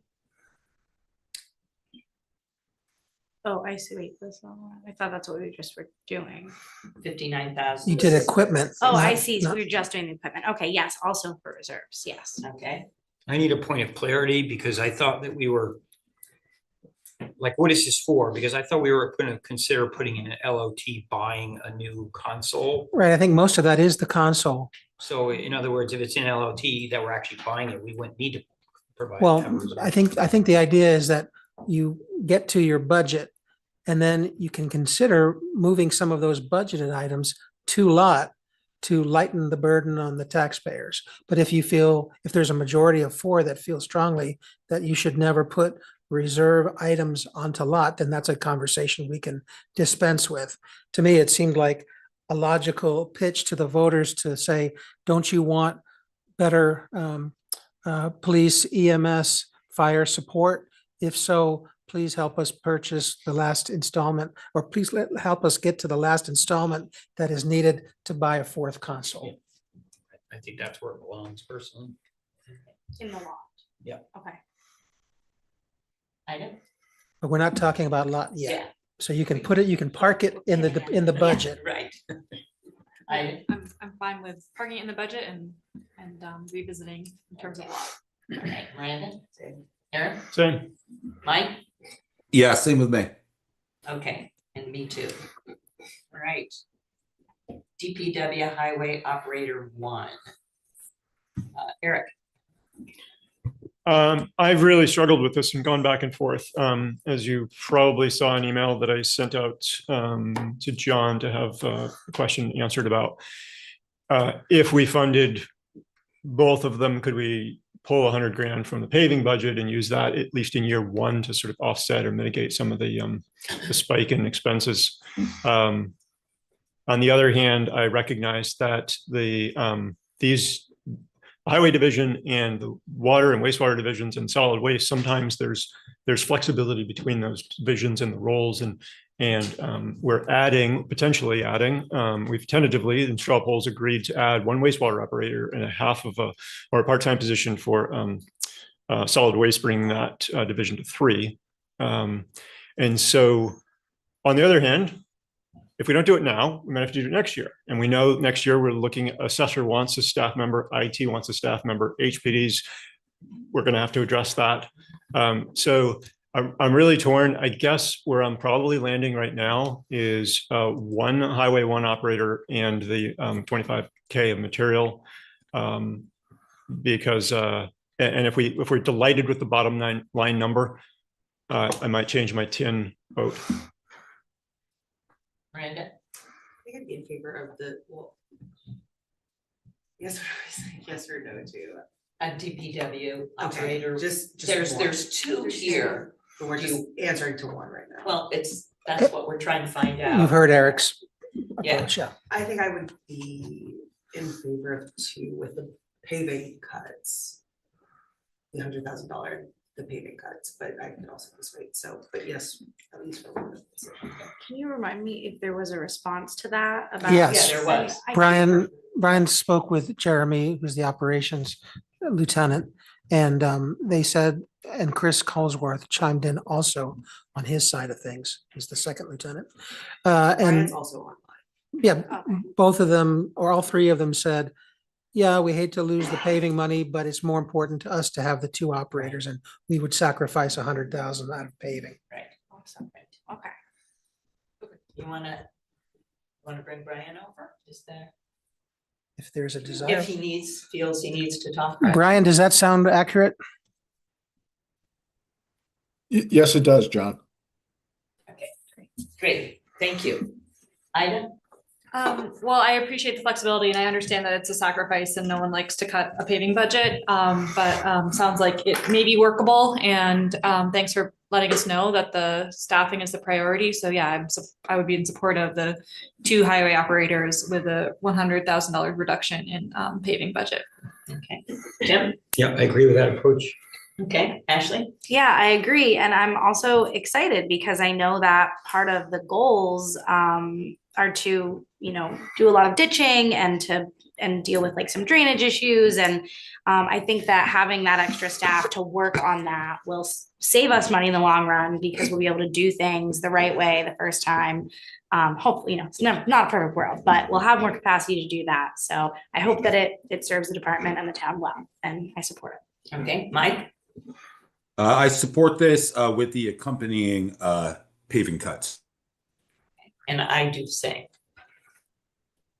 So, and did we include the additional, the summer 25,000 or not? Yeah. I mean, in the matter of speaking, right, because it's inherent that Right. they're attached. Right, okay. So then we're back to sister cities. Ashley? I'm having a really hard time with this one. I appreciate and acknowledge that they've reduced their request by 50%, They didn't reduce it. She added You all, 2,000 more. I'm sorry, you all had taken a straw vote Right. Oh, yeah. to reduce it from 10 to 5. Right. And now they've requested 2 more, I think, on the 5. Right. Because I did notify them in an email that the select board had tentatively decided Right. to reduce their request to 5. So that represents 7. I think so. Right. I think that's where they That's are. what she said. It's too bad they've all left. Yeah, I mean, I don't want to go first. All right, Jim? I'd like to hold at 5. I think, they used to have no money and it was 10 and given the other challenges, I think 5 is a reasonable number to support what they're doing and so. Great, thank you. Ida? I think I agree with that. All right, Miranda? Eric? Yeah, I appreciate Allison's ask for the additional 2. I would hold it at 5 and double down on the invitation for them to consider it as matching funds and go out to the school district or whoever and renew their pleas there. Mike? I support 5. All right, and I support 5. Me too. Okay. All right, me too. Progress is possible. Okay.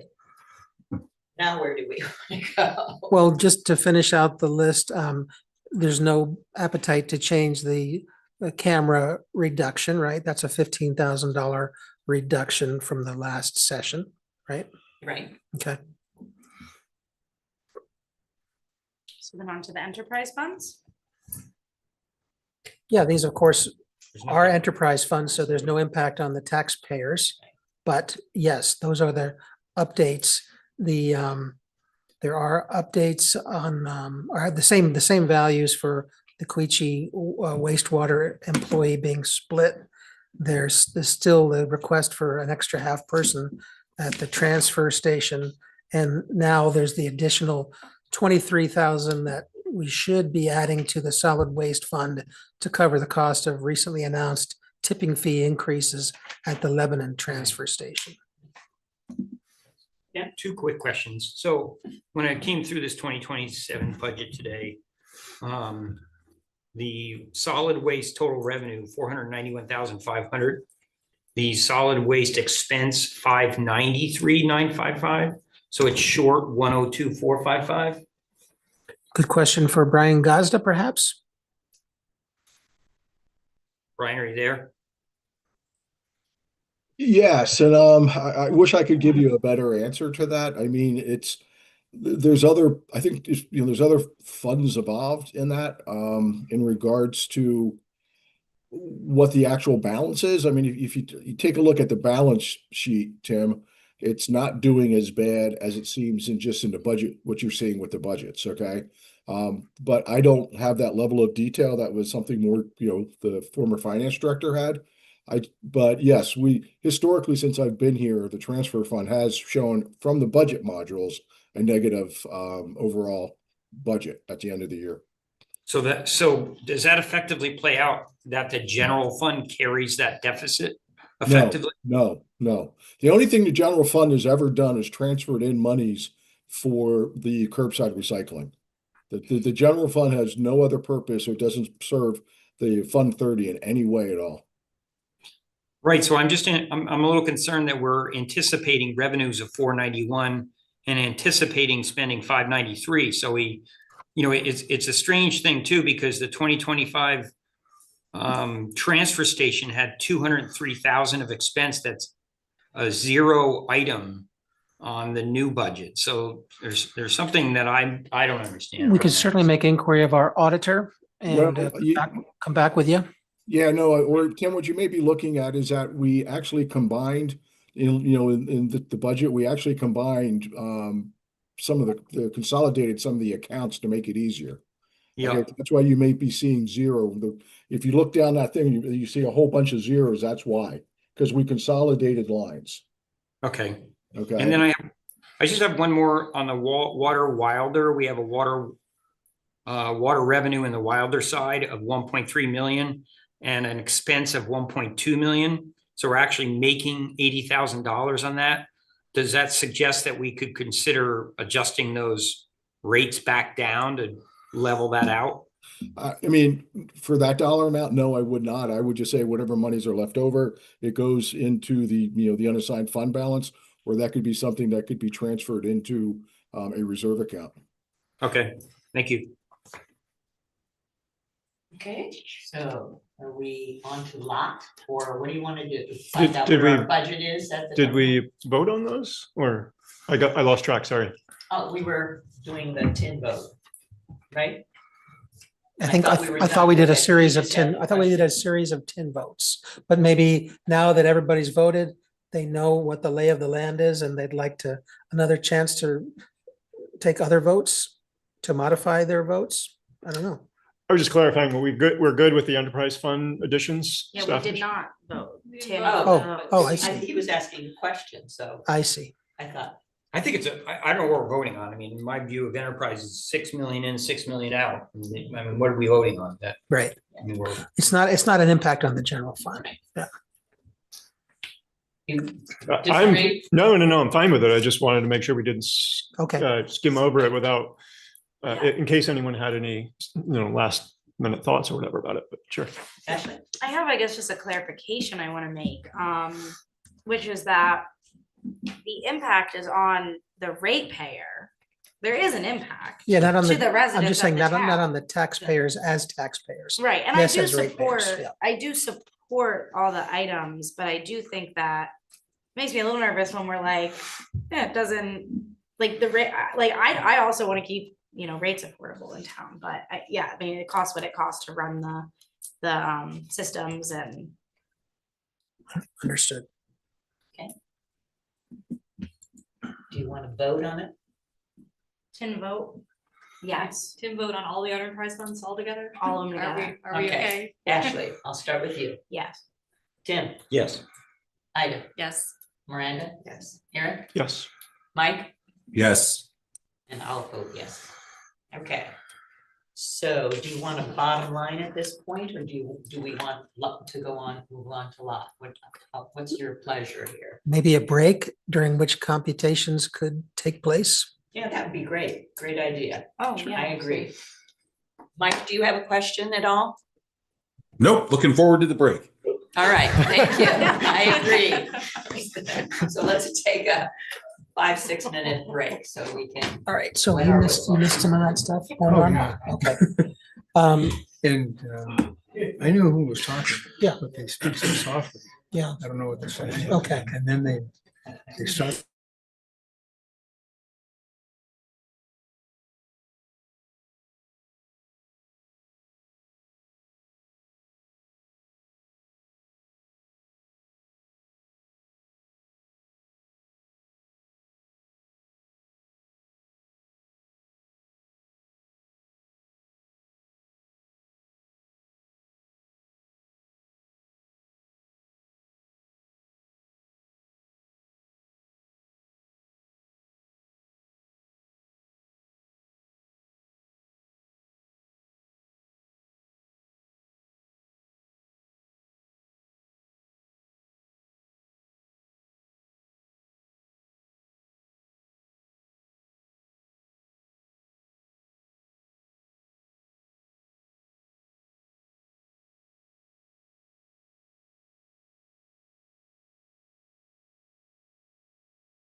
tax levy. There's somebody on that needs, that has a question. I just want to make sure.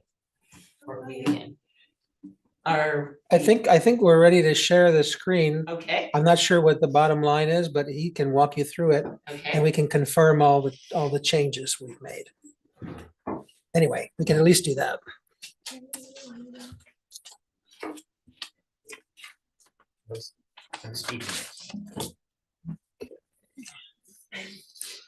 All right. I wonder, can we get that any bigger? Is it possible? Is there a senior font? Well, we can. Can anybody read that? I have my own copy here, so. Yeah. But it's being updated live. Well, can you just highlight the bottom line for us and read that? You'll have to speak up a little bit for Steve. Yeah, the percent increase. Your mic is over, you might want to put your mic towards you. I think maybe it'd be helpful to get the percent increase prior to application of the LST and the unassigned fund balance. Yes, that's right here. If you go to the bottom right corner, there's a little plus button. There's like it looks like a little scale sliding bar all the way at the bottom of your screen. That Right would here? allow you to, To zoom in. enlarge it, to zoom it. Yeah, but if I enlarge it more than it is, it's gonna go off the screen. Oh, I think. That's technically not full screen yet. though, is Yeah, it? I think you've got some room. So is it? There we go. Is it the 17.2? That's good. That better? Yeah. So they're looking at what's the overall expense increase versus last year, right? Is that the question? There's a lot of Right. numbers here. Do you have that You figure? know what row that is? The overall expense increase? Yeah, versus last year. I believe I do. So we're doing budget last year to budget this year. Is that a correct statement? 54, if it's the percent. No, I don't have a comparison of the budgets in here. I have a comparison of the tax burden from one year to the next.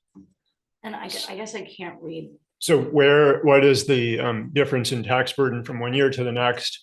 And when you make that comparison, what are you using? I can't actually see around the corner here, but what are you using for LST and unassigned fund balance values? It's at the top of the screen. These are if you look at the Okay. far right-hand column under both scenarios at the top, the unassigned fund balance is 2.6 million. 2.6. Then the LST balance is 1.2, and the LOT balance is 350. So row 61, what does our scenario look like when we zero that out? When you do what? Can you zero out row 61? Zero out the sales tax revenue? If I zero this out? Well, this is an inclusion over here. I don't think I understand what you're asking me to do.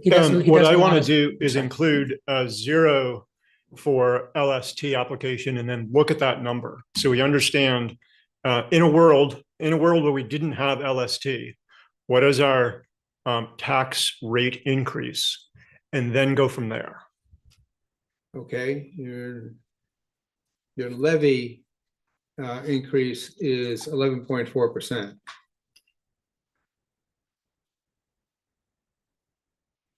That being the I amount. haven't worked in any tax rate increase. Right, we're not talking about tax rates right now. That's a process we do in July. Right. We're looking at what is the effect of the couple of revenue streams and using them or not using them, right? Uh-huh. Yep. So if you use $1 million from the unassigned fund balance, but you don't use any of the sales tax fund balance,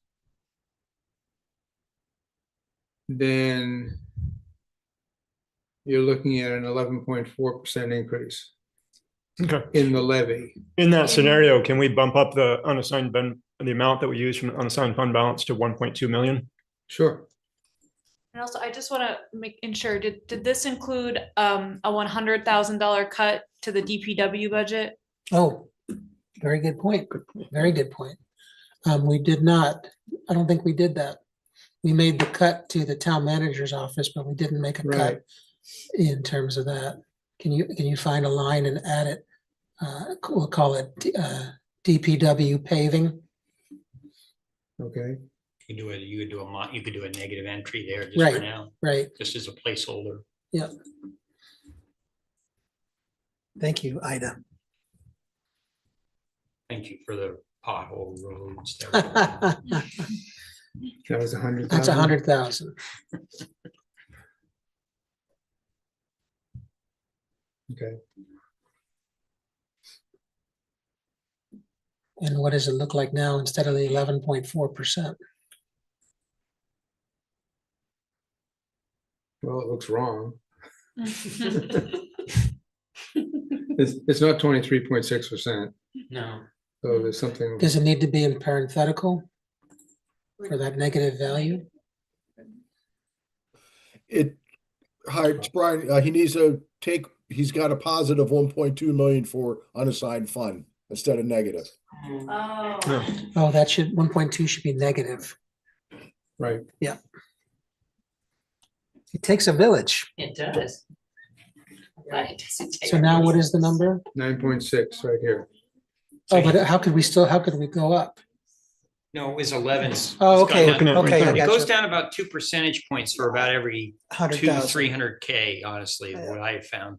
I mean, I do it on tax rate, but I found that, like when we were considering taking that 347 and putting in an LOT and peeling it out of the budget, that pushed the tax rate down 2% or Right. So what's struggling seeing it now, we're at 9 what? 9.6. 9.6, thank you. Feels like we have some work to do.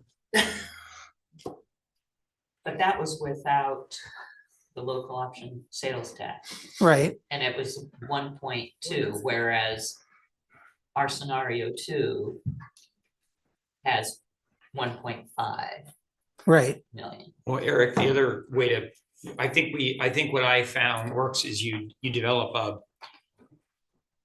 what do you want? Like, so when I did school budgets, we would say like, we want the tax rate to only go up 5%, or like you'd work your way back and forward. So you say like, okay, so, we're like, for me, 5% kind of works for me for a tax rate. Like I was playing off tax rates today. So it's like, what would you have to do to get that tax rate to only go up 5%? And you can do that by taking an assumption on the grand list. I mean, I know it's not perfect because I understand it would be June and it'll be a different number, but if you Well, take for now, we're looking at zero increase. yeah, I mean, if you take our grand list at 26,101 and you run the rates, you can pretty quickly see where that's probably going to fall for the. Well, our assessor has said to assume 0. Right. So that's what we should do. Yeah, so we take the current grand list and we can kind of say, all right, last year's tax rate was 0.654, something of that nature. And then you can kind of run those other numbers back the other way. And this factored in the reassessed values, just to make sure that we're comparing apples to apples. Okay. Yeah. And just on the topic of comparing apples to apples, so the percent, I just want to make sure I completely understand what the levy refers to. Is that the same percentage figure that you've included in your budget scenarios? or No, you're because we've referring made a whole bunch of different decisions than. Well, not the I- same value, but you were The same referring to a property tax increase percentage. Yes, Is that what this percentage refers to? I think so. A property tax increase of 9.1% if we're not considering the LST? Steve, can you hear that? Repeat it for me, please. So is the approximate 9%, does that refer to the hypothetical property tax increase? Yes. Okay. Okay, so that is apples to apples. And so now we need to talk about lot.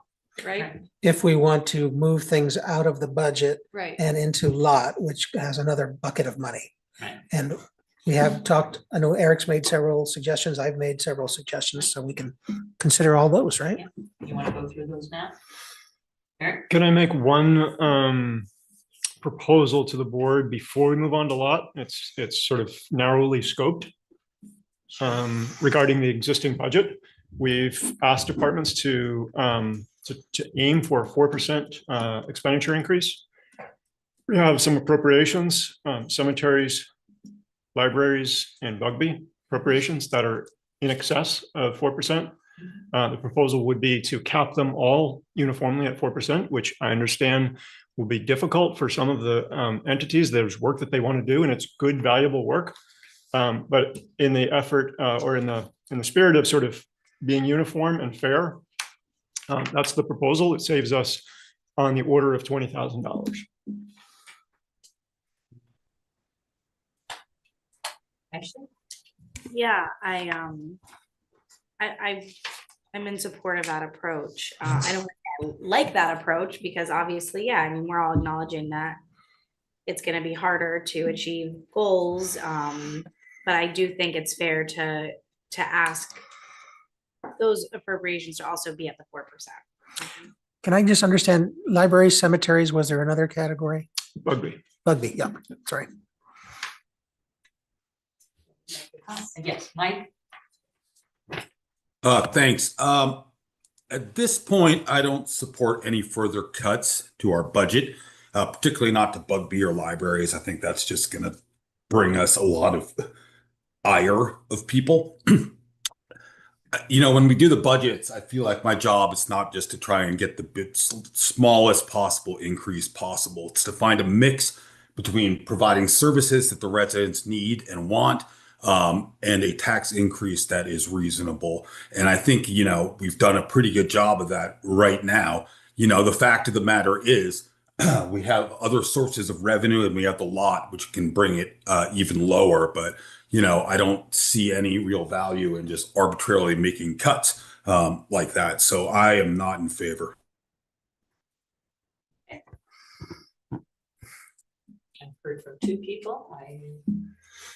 It's a tough one because, you know, it's small money. Yes, it's token to do that, but you know, there were other years where these particular organizations have just gotten by with the same number year after year. And, you know, if you take the library as an example, it's pretty small money, you know, in the budget.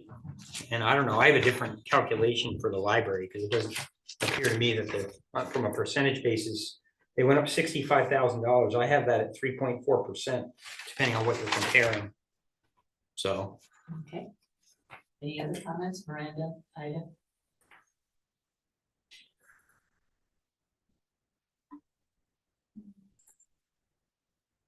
I'm willing to see it as a scenario.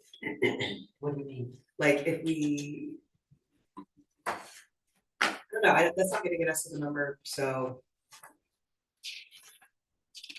If $20,000 in the end is what we need to get to the number we want to be at, then I'm willing to visit that. Right now, though, I don't feel like that's. It's not gonna get us where we need to be. Yeah, Yeah. I'm not a select board member, but I understand Mike's political antenna. Right.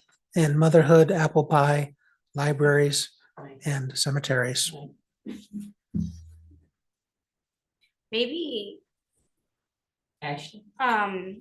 maybe it would be helpful to get a sense of how we feel, like, so Mike is saying he feels like we have arrived at a reasonable budget with a reasonable increase. I'm curious if we have a sense of how many of us feel that way versus how many of us feel like we're way off base with where we need to be. And maybe that would be helpful to guide the next. Okay, you wanna start? Sure. I feel like we're way off where we need to be.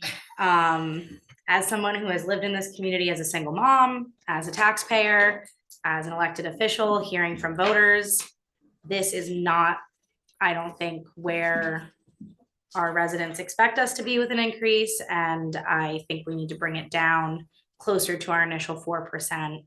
And again, with the application of these other funds, I think it's good to keep the unassigned fund application in here for us, but I agree that I think taxpayers were really clear that they did not want us to increase spending, knowing this, like, property tax relief isn't spend more and then use this money. It's don't spend more and help subsidize down our property taxes. So yeah, I think we've got like 4 to 5% to shave off of this budget before we can present it to voters. But you're considering without using the local option sales tax, which is what we, the voters voted on. Right, I'm saying I think we should be at 4 or 5% increase, not applying that additional sales tax revenue, which would then bring us down hopefully closer to a 4% increase. What about the notion of having the lot discussion now to see how further that reduces the budget? I'm amenable to that. Okay, Miranda, Mike? Yeah, thanks. I just wanted, if this overall, after we applied our revenues and our unassigned fund was 9%, I would not think we're there. I think when you apply those, this is going to be like a 1 point something % increase, which is frankly the smallest, I think, what we've seen in my time for sure. And I think that's totally reasonable for providing services. I mean, I don't know where else you're going to cut, honestly. So that's just my thought. I would agree with Mike. I've never seen it this low before. And, I think we've got these, and I understand Eric's viewpoint on this, but we have these methods that are helpful and we're, voted on. And I'm still going to, I think,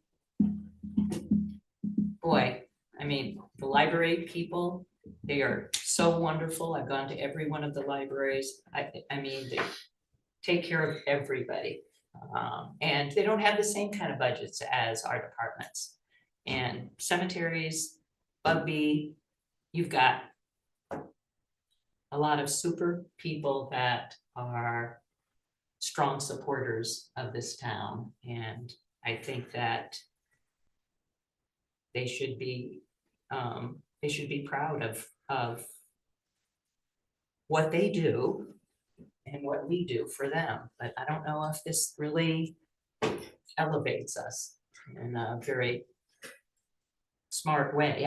We're cutting down to pretty much bare bones for a lot of these, $1 million budgets. They don't have $1 million budgets, several $1 million budgets, but they serve a great purpose in this town. Thank you. I appreciate the logic behind this suggestion.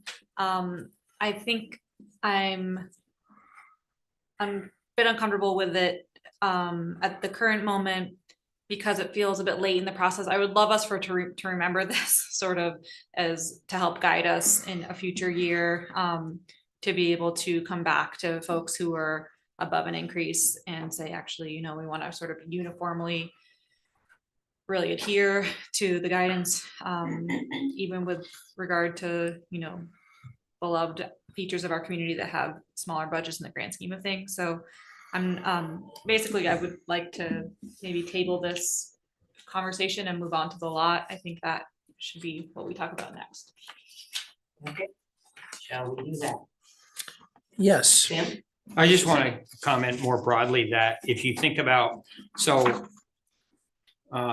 we did the reappraisal in this town and frankly, I was anticipating that, we put the squeeze on the residential sector because what happened, if you really analyze our reappraisal, residential went up a lot and commercial went up very little. So inevitably residential, who are voters, are going to be feeling it because it's the same number that has to be carried by the pie, if you will. So I think, I feel I felt torn coming in here tonight. I feel even more torn now because there isn't a lot of wiggle room, frankly. And yet, you know, in the time I've lived in this town, you know, my taxes have gone up from the scale of 3,000 to 9,000. And I feel blessed and humble that I can pay it. But sit in a couple of abatement hearings in this town, there are people in this town that are really struggling. And so I was intrigued by some type of cool, offset rebate for the people most in need in this town. I know in the school we do income sensitivity, and I really would like us in the next fiscal to explore maybe some type of creative offset for the poorest in our community. I'm not even sure how you would structure that, but you could arguably take the 1.2 mil that we're getting on the sales tax, and it could offset the bottom of our taxpayers and help them out, because they're the people that are stressed the most. So anyway, I don't know where we would cut. I don't know. I think if you were to say that and say, well, I wanted, what does 5% look like? I think you'd be surprised how much dollars we'd have to cut out of that budget. I bet it's a big number. So I don't have the answer, but. Madam Chair? Yes. Yeah, I'm willing and happily concede the point on the suggestion for the appropriation cuts. I didn't want to offer that, but it felt like a philosophical argument. I understand the counterpoint, which is these are services that people value, and it's not really moving the needle much. So I'm happy to move on. And I think Ashley's question of how do we feel about where we stand is important, and moving on to the lot might be the answer. So why don't we just dig into the lot? And, okay, sounds good. You want to start? I started by emailing a proposal out today. Right, and I got that. Yep. The concept behind this really is, in a year where you don't have a lot of big expensive equipment purchases, we might have the tendency to add some nice to have things to the local option tax. I would like to refrain from doing that and try to shift burden from the general fund into the lot, give not only reduce some of the burden, the expenditures from the general fund, but also give the opportunity for voters to weigh in on some things, and provide an opportunity for us to get feedback. So we've talked about a number of different surveys. There's no better way to survey the town than on election day, when there's a dollar figure attached to an item. And even though what I'm proposing, might result in sort of a long set of warning articles, I think it's worthwhile information.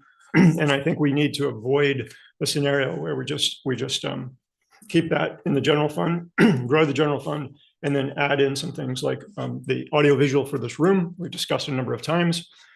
Sounds to me like it's not critical, and it might just have to wait. Like, especially if we're looking at over 9% in the general fund. So we really need to evaluate some of these nice to have versus absolutely critical things. So my proposals there. I think there's definitely probably some questions around computers and office equipment.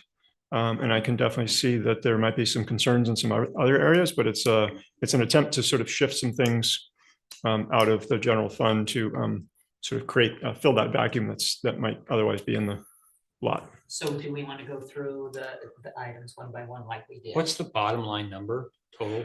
Adjusting the Bugbee Senior Center life and safety compliance to 38.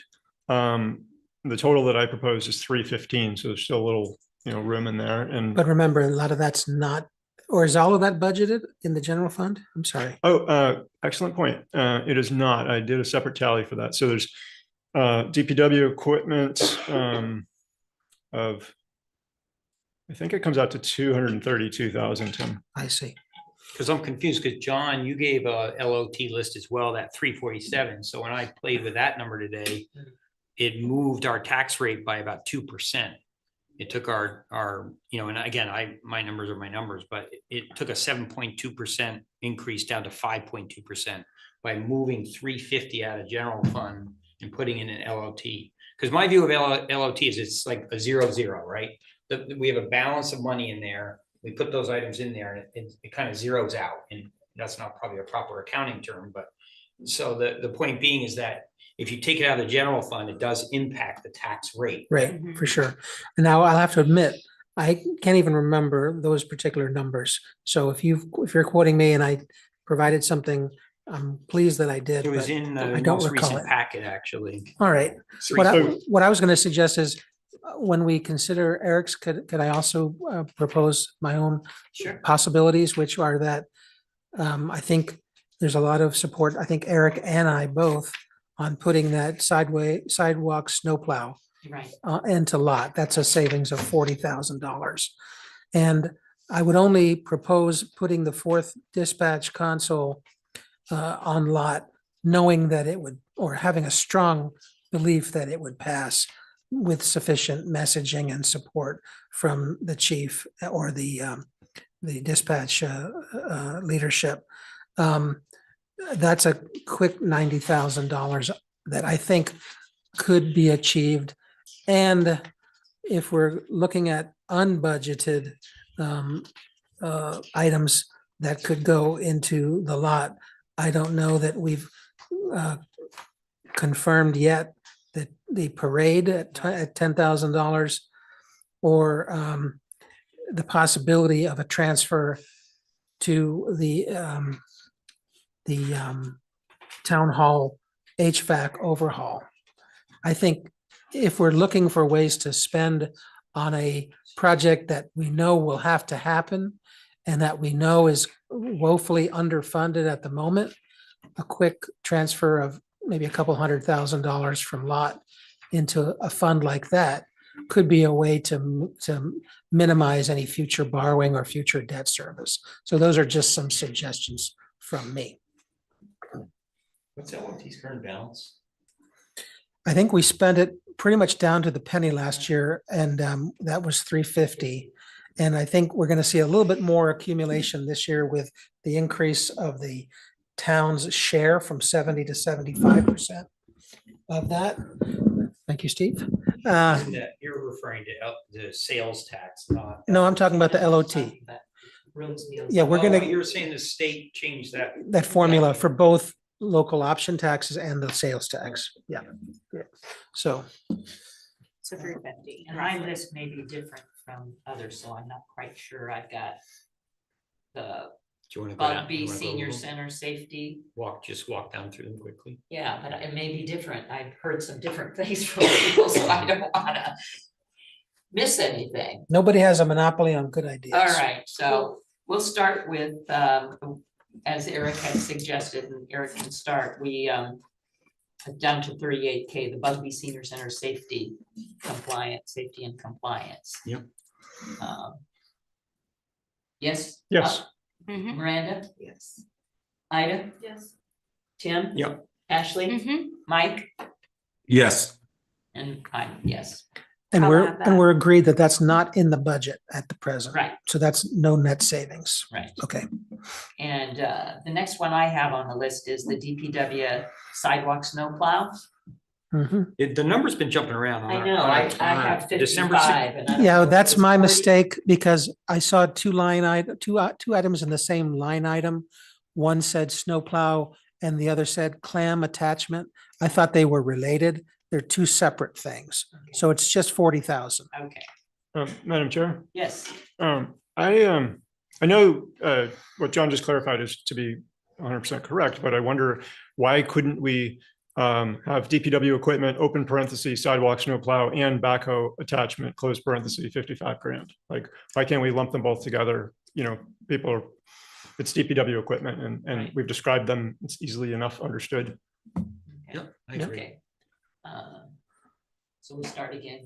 You're still up. 55K for DPW equipment, I say yes. Okay. All right, Miranda? Yes. Ida? Yes. Tim? Yes. Ashley? Yes.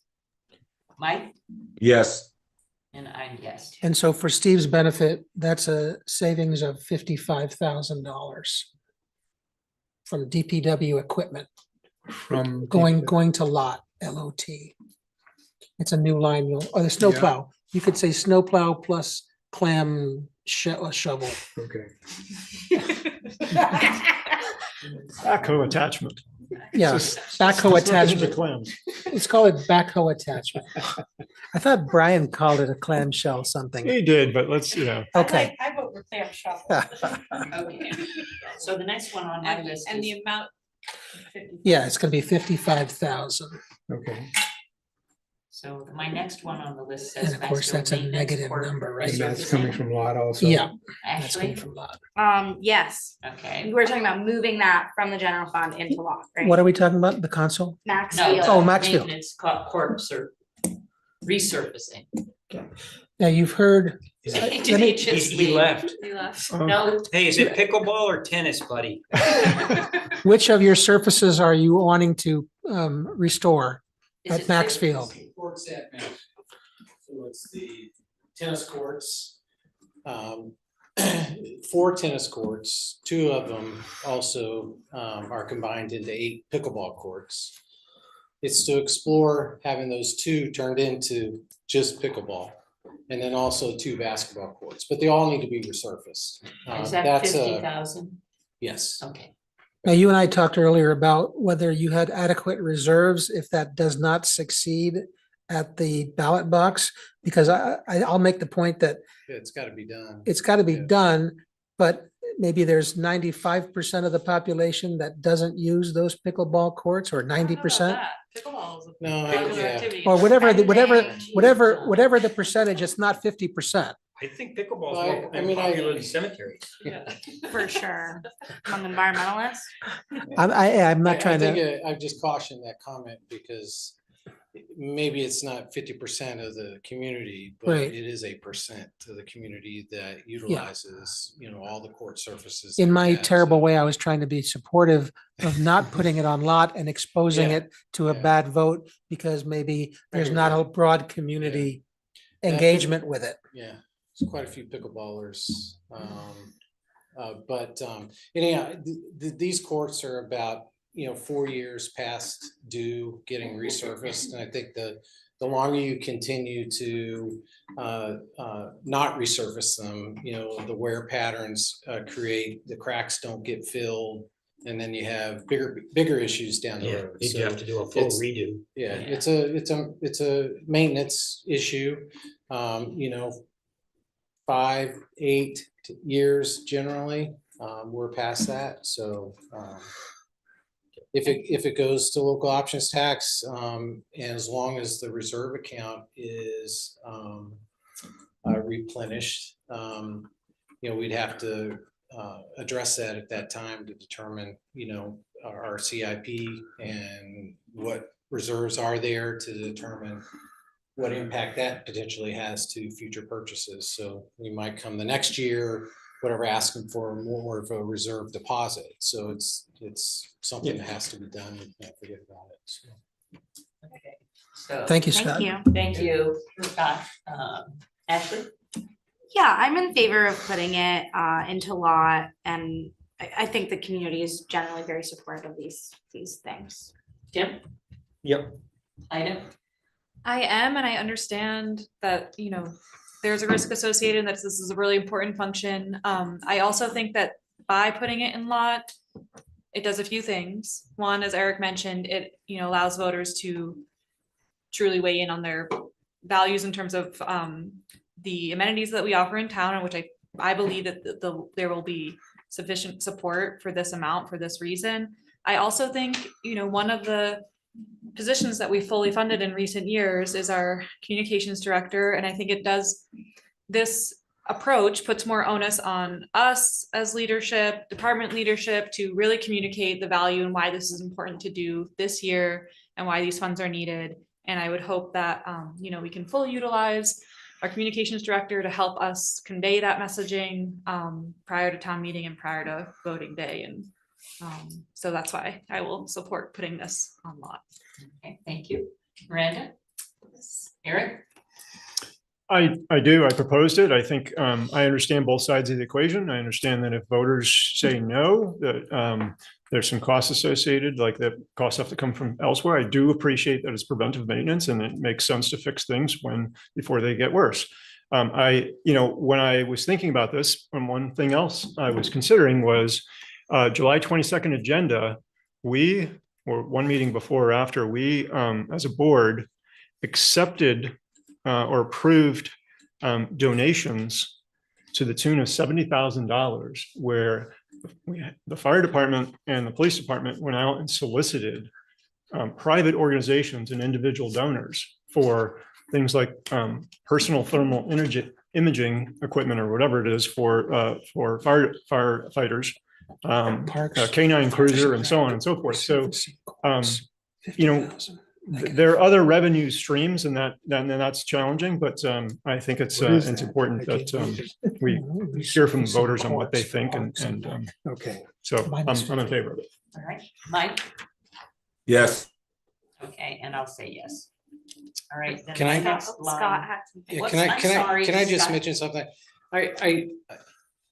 You guys make the decisions, you know, we go to work after we've presented what we needed to present to support our operations. I brought to you a 3.75% increase in our budget, less than 4%. So I challenge you to recognize that versus reducing my budget by that amount and putting a different challenge, I guess, to our department for if it happens to be fundraising, if it happens to be another year of reserve account deposits before we're able to do the project, what have you. But please keep that in mind. I went under 4%. That's what you asked for.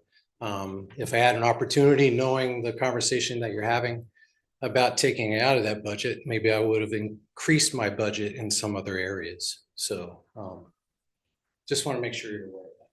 Thanks, Scott. Appreciate that. So my next list is computers and office equipment. Is that what everybody has? Well, so we're working on two different lists. Yeah, I'm just trying to make sure we're tackling both of what was on Eric's proposal and what was on the agenda packet. Sounds like Mary is working from the list that I sent. Okay. Right. 97083, is that the correct number? 97083, right. Ashley? Well, I guess, so generally, yes. Eric, do you want to speak at all? I know you mentioned there may be questions, but I assume this is just, you know, we're moving equipment into this from the office side, which we don't see as often as we do as from like DPW or public safety. So it seems pretty straightforward to me, but I don't know if there's anything you wanted to add to your thinking. Yeah, I think that the caution is that different departments treat this 330 code a little differently. And sometimes something like an upgraded laptop might end up in 320. And sometimes something that might be more critical to the operations of the department might end up in 330. So there's a bit of a caution there. When I put this together, I was, hemming and hawing about whether it, that makes sense. The idea of doing this came from another town's budget where they basically they treat all their computers and equipment as capital assets, and they just have a summary level line item for them. And so I started thinking about, again, looking for places to backfill in the general fund. So if it's appropriate, we can hear from department heads where we might need some clarity and teasing out well, that's under 330, but it's more critical than just a piece of office equipment. We should definitely hear that. I'll just have a couple of points to make if I can. One is that this involves, is it all departments? It's all departments. There are two exceptions that I noted in my email, which were both related to Parks and Rec, because under 330, they had a bunch of what the description in the narrative part of the budget binder was like sporting equipment. And it seemed like that was program related, not office equipment related. So those are the distinction. There's two codes there, both in the 500 series. I guess I worry about the possibility that this is not approved. It's a lot of departments hit substantially on things that they never have seen challenged before. I mean, staplers and paper and other supplies. Those are pretty fundamental purchases. Another one is really how to administer this. Is the idea that if approved, the finance director, whoever it is at the time in March or April, or in the next fiscal year or whatever, makes individual transfers to each of the departments to make them whole for what we've pulled out of their budgets. And then finally, the question just of advocacy at warrant information night, for example. Normally, there's a champion for each of these lot proposals. For Bugbee, it would be Mark Bradley, perhaps. For DPW and the snowplow, I assume Brian or Chris or Jeremy would advocate for it. For Maxfield surfacing, I'm imagining Scott Hausler would argue to get that lot funding. But who are the advocates? Is it the expectation that in a 20-minute presentation at warrant information night that 10 to 12 department heads come and say, please support our equipment line item? That's just a practical question. I think it belongs just back in the general fund. Everything I've ever seen in this town, we run it lean. I see people suffering with an old laptop and then IT has to deal with it crashing, or I just have to trust that, we're buying equipment that we need to run the town. And I think we should just leave it in the general fund. Feelings from other people? Mary? Yes, Mike, I'm sorry. Yeah, I agree with Tim. I don't think it's right to subject essential office equipment our employees need to use their jobs to a potential vote where they don't get it. I mean, I just don't think that's appropriate at all. Also, I think this also illustrates that, just trying to get as much down out of the budget as possible. It's not just some abstract, exercise where we find the lowest percentage number. Everything we cut affects people, either our employees or people in our town. And I think it would be good for us to keep that in mind as we go forward. Thank you, Mike. Okay. You still want to go through this? Do you require a poll to take it out? Because I don't want Eric to feel like, are you comfortable taking it out? Yeah, it sounds like the general sentiment is to take it out, and I'm fine with that. This was I wanted to put it out there so we could discuss it. The bottom line is, back when I used to go to town meeting long ago, any line item was subject to cut. Like someone could do a line item veto or amendment. And so voters had some authority. Or increase. Right. And so, I think voters would understand that this is important material. But the goal here is sort of to offload some stuff out of the general fund and not to dangling it out there and then not supporting it doesn't make sense. We got to put it there, but then support the heck out of it. And so if department heads, if it's impractical for department heads to be supporting it in a presentation, then it should be board members or town manager or someone. I'm not suggesting we just put it there and just willy-nilly see what happens. I think what we would do next budget cycle would be, when the department heads are combing through their budgets, they would be the ones to generate that menu and say, hey, here's some things that in our budget that I think might be suitable for LOT. So we don't have to wrestle with this. Yeah, usually it's pretty easy because usually there are some vehicles and big ticket items. It's just this year it's kind of lean. Right. By the way, you've already subtracted, by my count, $105,000 from the general fund in this exercise. So we're making progress. All right. So let's leave this in the general fund if that's the sentiment. Sure. Someone online? No, can I comment? Oh, okay. Sorry. Go ahead, Miranda. Just that. I appreciate this, Eric, because I do think this is really going to be tough to get this budget down. But I also understand where folks are coming from, where if this is not funded, then where do we go from there? So I think,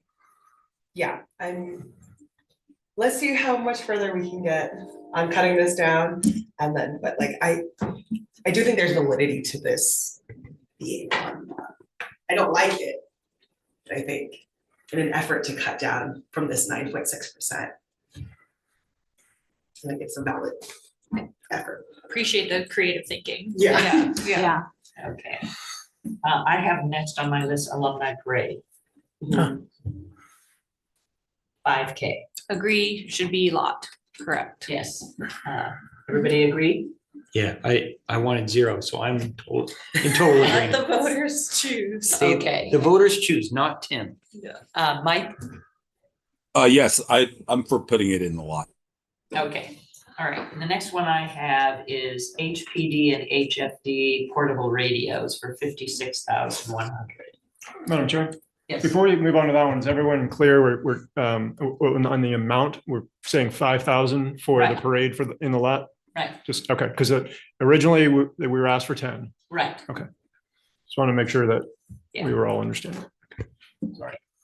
So again, HPD, HFD portable radios for 56,100. Now, we're probably getting into life safety stuff, and we have two chiefs here. If you'd like to hear a brief word or two about those pieces of equipment.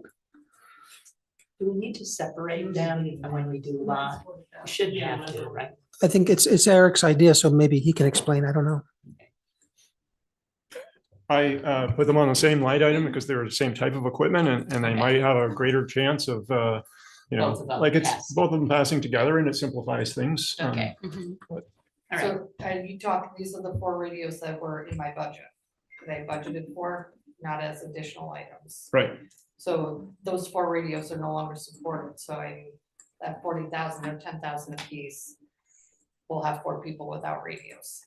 So I think that is a life safety item. It's a replacement for 4 radios a year we do routinely. Thank you. Ashley? Sure, I just, I'm trying to understand the dynamic of law and like how department heads feel about it.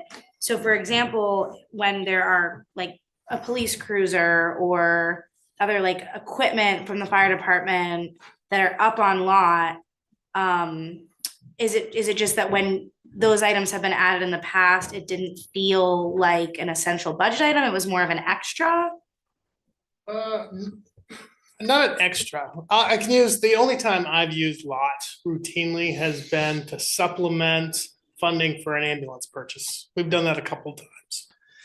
And I think I know there's some security in putting it out there, is that if it doesn't process through lot, I'm gonna come back to see you and ask for financing or financing authorization, another avenue to get the funding. But typically I don't put items in there that I think I could lose because they're part of my necessary operation. We did do Jaws of Life last year, right? Yeah, we did Jaws of Life, but I have other sets in the department, so if that failed, I could either do without or come back to you and seek, a lease purchase agreement for another funding mechanism or things like that.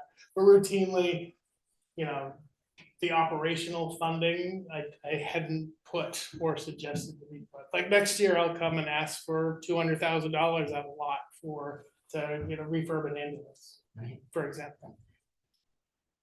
Tim? I was thinking though, like to the extent possible, and you guys, again, budgeting is very complex, but anything that's kind of anticipated replaceable item, I think we should try and get into the practice of putting it in reserves within the budget.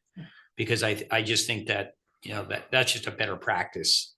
So when you kind of look at all your equipment and gear and so on and say, all right, we know these things are kind of bombing out in 2-3 years. So we got to kind of do a reserve to make it work. I think that's a better kind of accounting method, if you will. Right. So Ashley? Yeah, I mean, I'm in favor. I have, no doubt that the voters would pass these items. And I think it is especially with the PD budget, we're pretty high over the 4% increase. And I think this is a great way to help kind of ease up that tax burden a little bit and still get the department's needs met. And just echoing that, yeah, the town and us as board members and hopefully department heads and the chiefs can advocate for these and make sure people know what they are ahead of election day. Okay. Tim? I kind of feel like this is similar to the computer stuff. I think it kind of belongs back in the general budget. What do you think, Ida?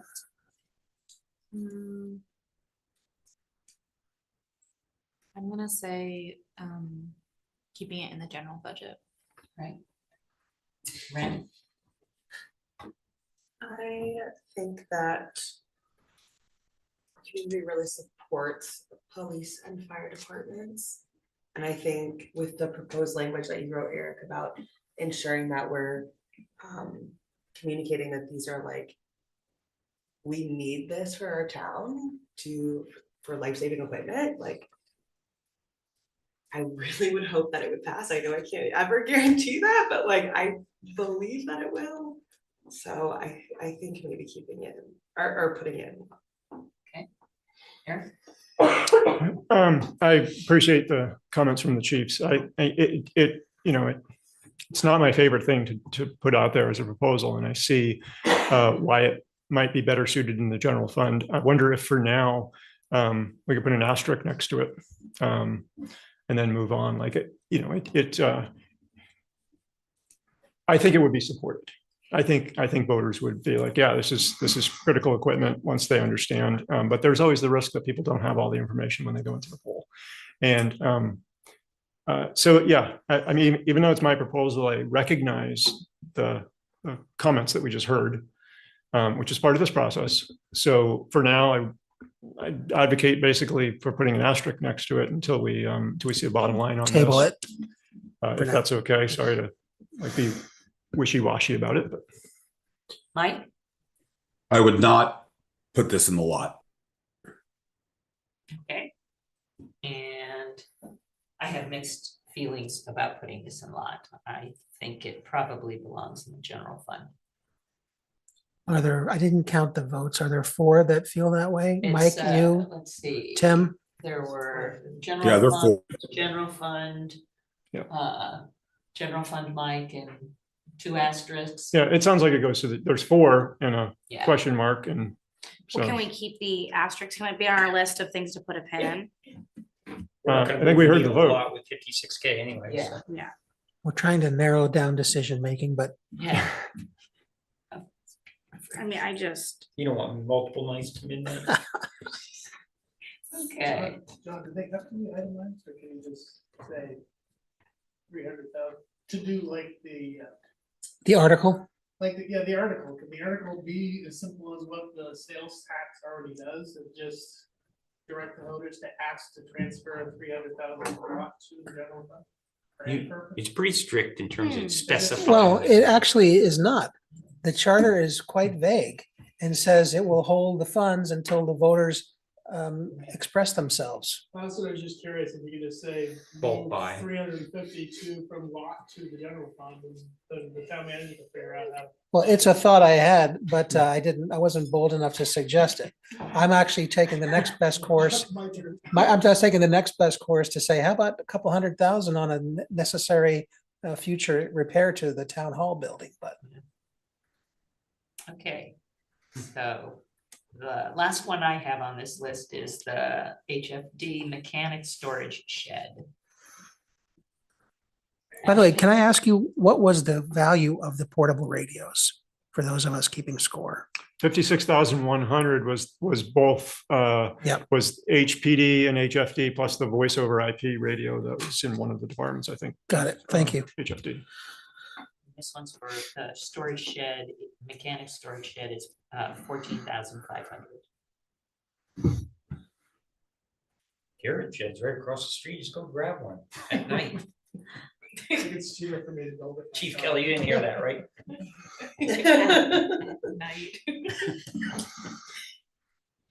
Bad suggestion. Ashley, how do you feel? Yeah, I'm in support of putting it in lot.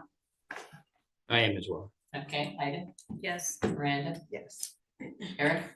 Yes. What's that amount again before you talk to Mike? 14,500. Go ahead. Thanks. I'm sorry I interrupted. No, that's okay. Mike? Yes. And I vote yes. So, Madam Chair, Yes. should we have more discussion and consider Chief Cooney's suggestion a little more seriously, or do we want to just pass on that and articulate these things on the ballot? Because I actually think it's maybe not a bad one when you look at the list that we're developing here. Or another logistical question. Yes, go ahead, Ida. I mean, would a combination be possible? Because, there is somewhat of an expectation for voters that these are going to be itemized, given this revenue source. So could we present the itemized ones that we've tinpole agreed on? And then with the remaining revenue, say, add whatever amount that might be around. He talks about I'm sorry, who's, It's Mike. oh, go ahead, Mike. No. I don't, Oh, he wasn't think he was trying to. Oh, talk. he wasn't. No, sorry, someone was talking in the background. If I could put my thought on it, Sure. I think it's much easier for voters to vote against an item if it's just an amount of money. I mean, it's one thing to say, this money's going to the police radios, yeah, I'll vote for that, as opposed to 350 people, I would just be like, no, you can't get it, And I do think ever since we've started doing this, that every item has been itemized. So I would argue in keeping that tradition going. I agree with you, Mike, there. Well, my question was if we could keep the itemized ones, but we haven't been able to identify enough items to approach the 350 amount of revenue. So for the difference, I was wondering if we could say, and for the remaining revenue that is around $180,000, do you agree with putting it towards Offset tax. to offset taxes in the general fund? Yeah, it would be from what I'm coming up with, it would be 103,500 remaining after all the things that we all majority yayed on that aren't allocated yet. Am I getting a wrong number? Well, yeah, I think it's a great practice, honestly, to take a fund, pull it down every year for both the things you need and to offset taxes. So if you could get when the charter was created, I was under the impression that the state required this voting mechanism by item basis. But if we can more generalize it, I see an advantage to looking at these items in particular, but then also saying, hey, we got another 150K we can throw towards pulling taxes down. The spirit of that, I think, is good. So I don't know why people would be opposed to that. I think your numbers are off, Ashley, but I also think we have a few more things to talk about, necessarily the dispatch console and perhaps a few other potentials. I have dispatch in here. You do? Okay. We did talk about dispatch, no? Did we? No. Not on this list. No, Well, we're well, starting that- to blend. Yeah, this is why I got confused. So we started started with this Eric's list. conversation. Yeah. We started with the sidewalk snowplow Yep. and dispatch. Right. Now I'm adding to my list. But those were from, I think, the other list, and then we went back to your list. Right, we're kind of blending. So I've been, everything that we've done a straw poll on, I've recorded. Mhm. And so we did sidewalk and dispatch already, and then we did Eric's full list, I don't starting with Bugbee. have us having discussed dispatch. Yeah, can we just revisit that real quick? What is the amount for dispatch? 50. Okay. But John, in one of the memos, you had an LOT list. Right. Right. As suggestion. of possibilities, Yeah. and we haven't looked at my list, we've looked at Eric's so far. Correct. Yeah. So I see an advantage to doing that. So why don't we just take my list and add to it the things that we're going to include. Correct. We've subtracted out the computers and office equipment, and we subtracted out the HPD and HFD portable radios, Mhm. right? So we have some other things, and I just added dispatch console. We should vote on that one and then continue to see what Yeah. else there is to add, right? Okay. Eric, you want to start? Yeah, I think that's a good fit. And what's the number? 50,000. 50,000. Okay, Miranda, For dispatch. Console. council. Yes. Ida, Yes. Tim, LOT, yes. Ashley, Mike, Yes. and I say yes. Okay, what's the next one? Dispatch console, 50,000. That's an add-on. The That's a unbudgeted subtraction. funding for the It's- we're town taking it out parade, of the which we budget. talked about. So you can add a new line Then we- Oh, item no, we already and did the subtract line item. 50,000 Right, but I'm from just the saying, budget. so that's also, that was on both Okay, John because and when we Eric's put that list. as So then lot after instead of parade, which we didn't talk about, The, is the AV upgrades to or the no, town dispatch hall, which is now 70,000 and not 60,000. Dispatch console. Dispatch console 50. minus 50. Right. We No. downloaded 10 more minority. So AV upgrades to the town hall. Okay, Eric, Before we go on, or maybe we could go on through the rest of the list, but that's one where if we're going to take the suggestion that, that's been tossed around here that I didn't started and maybe Tim added to, of saying itemizing these things, and then the balance is just going to offset general fund, then I would say to the AV, no. So I feel like we maybe should make a decision point on that. Please say it one more time, sorry. So if the total of the items that we want or that we have right now is less than the 350, give or take, that the LOT would have in it. If we're going to put to the voters, like, you can select all of these items and then any balance left over just is applied to the general fund, then I would say a no to the AV system, because I would rather have that deferred and use those funds to offset tax burden. John, do you anticipate that will be allowed? Well, good question. I was just going to say about the AV, that's a project that has support a mile wide, but an inch deep. There's no real fervent clamor for it.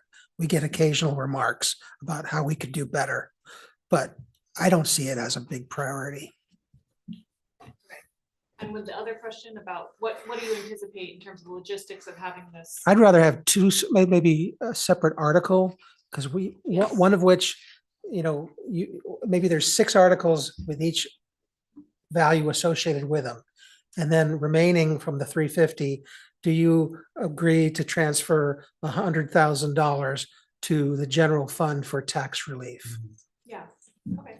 I can run it by, I can run it by VLCT. I don't see why we couldn't do that. Because again, I think the charter says whatever the voters say, it's good enough. Yeah. So is the sense then that, I guess then the question becomes, are there a majority of board members who would rather do that with the remainder versus go through these additional added? I don't know what else is on there. Can we go through the rest and then? I can take that one. Do we have, how many more items are there? Why don't we just read out the number that are left? We Yeah. already talked about the Bugbee. Yep, Bugbee's off, so AV upgrades. That's the one we're on. The one that's not, so the 2 things that I don't see on your list, John, are the 2 studies for Bugbee and Right. for HPD. And I gathered from the board, even though they were voting with straw, that there was not much appetite to fund studies. However, we do have Bugbee here and we do have HPD here. They're both have advocated for studies for their space You guys want needs. to arm wrestle?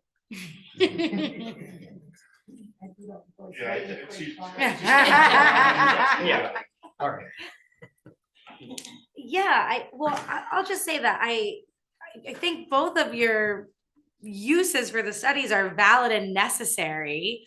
But I think a lot of feedback that I'm getting from voters is that we're a little over stimulated with the number of studies that we've done in the last few years. And that's not studies that your department or your facility has done, but we've done a lot of studies, and it doesn't always give us what we need or what we want. So a little bit of that is affecting my decision-making on it. Is just that I'm hearing a lot of feedback, especially after the recent Valley News article about the parking study. So I'm getting a lot of feedback in that regard. I'm sensitive to that. And I just, with the property tax relief, am really feeling like I'd much rather see the use of funds for relieving property tax than a study at this time. That's where I'm at. If other board members want to. I reemphasize that if we indeed get a facilities manager in here, that we could package this and pull it off in a lower price and get the outcomes that we need. I know that the police department thing has been on the list for a while and you need it. And it's a specialized craft, but I do think there's also architectural firms that have done very good police facilities. So I think that we need to just do a little more work around that and kind of come up with a solution that, hopefully would be a little less money. Any other comments? Eric? Madam Chair. Yeah, those I think are both valid perspectives. I appreciate that both of these studies are necessary, or the work that they represent needs to be done. With a 9% tax rate increase that we're looking at, it's hard to be willing to undertake these at this point in time. The other major concern I have is we still don't have a CIP or a process. And so it feels like that will be important to lead with. And so I am leaning toward deferring both of these until a future year, as hard as that is to do, because I know that the public safety building needs to be addressed. And I also am cognizant that a committee just did a bunch of work on the Bugbee Center, and it would be nice to continue that momentum. So these things make me uncomfortable, but this is reality. I think I would say a no to both studies in this given fiscal year. Right. another question on that. Is there any way to phase these? So that if it, arguably you want to get to like a producible document that says, okay, here are the places you could put a new police facility, here's what it might cost, here's the characteristics that it would have. But I'm just wondering if there's like a phase one where we could partially fund to kind of keep these moving, but not necessarily get them to the finish line. That is to say, like, let's pretend both of you had 20,000 to work with at the next budget cycle, just to kind of start doing the fact finding and so on, but maybe that's not realistic. Something we could certainly look into. Yeah. Absolutely. I don't want to lose the momentum, but I also am nervous about this budget cycle, so. I just want to make sure that we're clear on this. On your comment, unused lot revenue remains in the fund for use as a later date. So we just talked about. You're saying that you'd like to spend it down. I get it, because I understand Eric's point, for example, people Right. are paying taxes all year. Right. Let's put it to use, doing purchases or to get it into the general fund for tax relief. Right. On the other hand, it does sit there if you don't use it. Right. That's, I just wanted to make sure that we're not doing anything we shouldn't be doing if we say we're gonna put it towards lowering Yeah. taxes. Because it says unused lot revenue remains in the fund. Right. But if we're being told to move to use it for tax purposes, we are putting it to Just want use. to make sure. Yeah. I mean, I think John will verify, as you Yes. said, with BLCT, but Yeah. but our general impression is that this will be permissible. Because it will still be something the voters can vote on. They can choose not to Right. approve that pay down of the general fund, in which case it would remain in the lot balance. Call it the Cooney clause. Are we through the list? We are. We're through the list. So my suggestion would be another 5-minute break to plug in these moves from the general fund to lot, and we can see what we look like there. Sure. Now does my math shake out, Eric? Okay. Thank you. Neither of you or I get a break. No. though, I'm 'cause at we're working 103, throughout. 500. Yeah, I know where you're getting this from. So, I just want to get the numbers right. No, I agree. I agree. What is your total? So we have, I have 212. do you have Maxfield I have surfacing 246, 500. Did you change? or Parks and Rec? Parks and Yes. Parks and Yeah. Rec courts. That's $50,000. Yes. And that's a negative number. No, 137.5 Negative would be. the Right, because balance we're that would be gonna put available that for into general fund lot, buy down. which takes it out of the Yeah. general So wait, fund. so you're Right. assuming, so we've And- got It was sidewalk. 70,000 Right. and we Okay. took out 32. I've been adding up all Oh, the we took all the out changes. 32, so Okay. I inverted the, okay. But that still doesn't The cover my the gap. negatives coming out of the operating Yes. budget. Right, but so Well, I why obviously doesn't, used a calculator, but I why wrote don't down we by have hand all the items. 40 40,000 for a for snow that? Has to go in too. right? No. Yeah. 55. Okay, but I'm just questioning, why aren't those in Oh, I see parentheses what I did there. as Are they reductions? getting paid from the lot? Yes, Because I Then you're in here is a plus for the lot. But I'll I'll show them as a negative against the the general fund. against the general Okay. operating budget. Okay, good. So we've got sidewalk plow and attachment. We've got surface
I don't remember.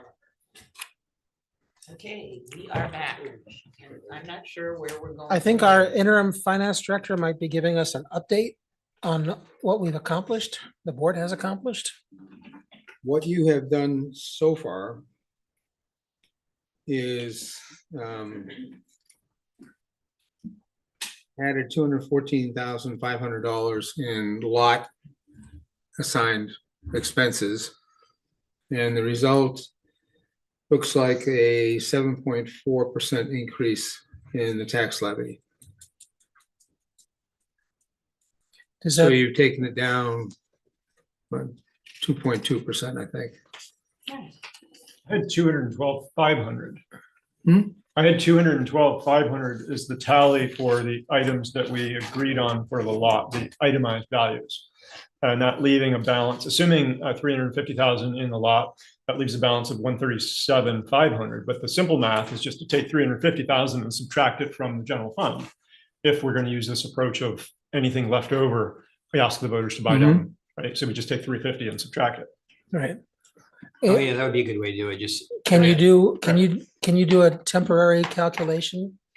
Of Taking- using the whole 350? Using the whole 350 instead of the 200 and change? Yeah, Sure. you could leave the itemized ones.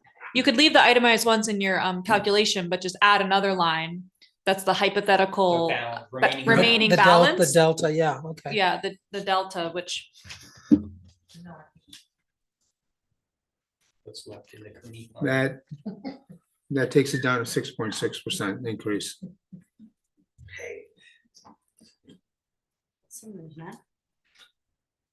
What number? I'm sorry, repeat that again. What are we like? 6.6. Pardon me? 6.6 if you use all the lot. So that begs the question, are we ready yet to look at revenue sources? I think we should. I'm open to it. Can I ask a question about revenue sources as an Well, opening yeah. question? Sure. So I did a 2025 actual to 2027 budget, which I realize is not necessarily pertinent. But what's striking to me is that what we're seeking in property taxes is up a lot. And all the other revenues are down. Now, I know we had this weird ARPA years where that money kind of came in. But I just think and some of these other revenue sources are insignificant, but one of the largest ones is charges for services, which runs around 2.3 million. And, that's down about 4.3%. So I just think we have to kind of, also keep an eye on that if nothing else, those other revenue sources, I'd like to see those at zero, right? Like they at least hold their own in terms of contributing to. And that's an exercise that we will be before the board with in May and June to set new rates for the new fiscal year. Mm-hmm. Yeah. Anyway. That's a good reminder to keep that in mind. Yep. So are we talking about? Well, let's ask the board, what do 4 voters on the board think we should factor in for revenues on both unassigned fund and local option sales tax? We have 2 scenarios, but those are just extreme ends of What did we do last year on unassigned? 1.479. Right. 1.79. Mike, you might have a comment about this. Yeah, just kind of wanted to see what the final number looks like once we account for the sales tax. And I think there were 2 different unassigned fund figures used. So we get a sense of if we use a certain amount of unassigned fund, it goes down to this. And if we use more or less, it goes to a different number. I guess in the first year of sales tax, we're expecting 1.2 million, give or take. My thought was it's probably prudent not to use any more than 1.1 because we really don't know for certain that we'll see 1.2 and that we could always at tax rate time add more tax relief if our account is looking flush, right? I'd be intrigued to do 50% of the sales tax and go a little stronger on unassigned. It just seems to, I don't know, like- Well, I do know that from all the research I've done, sales tax revenue is the most reliable, predictable, stable figure. That's why I was wanting to shave it down by 100, but that's a pretty dramatic. I'd like to see it just shaved down a little, because I mean, I think it's gonna hit, it's gonna be closer to your mark, John, than it's gonna be closer to 50% of it, especially now that it applies to like items you buy online from like Amazon. No, I'm not suggesting that we think it's 1.2 and it's gonna be 600. What I'm suggesting is, even if it is 1.2, that we only utilize 600.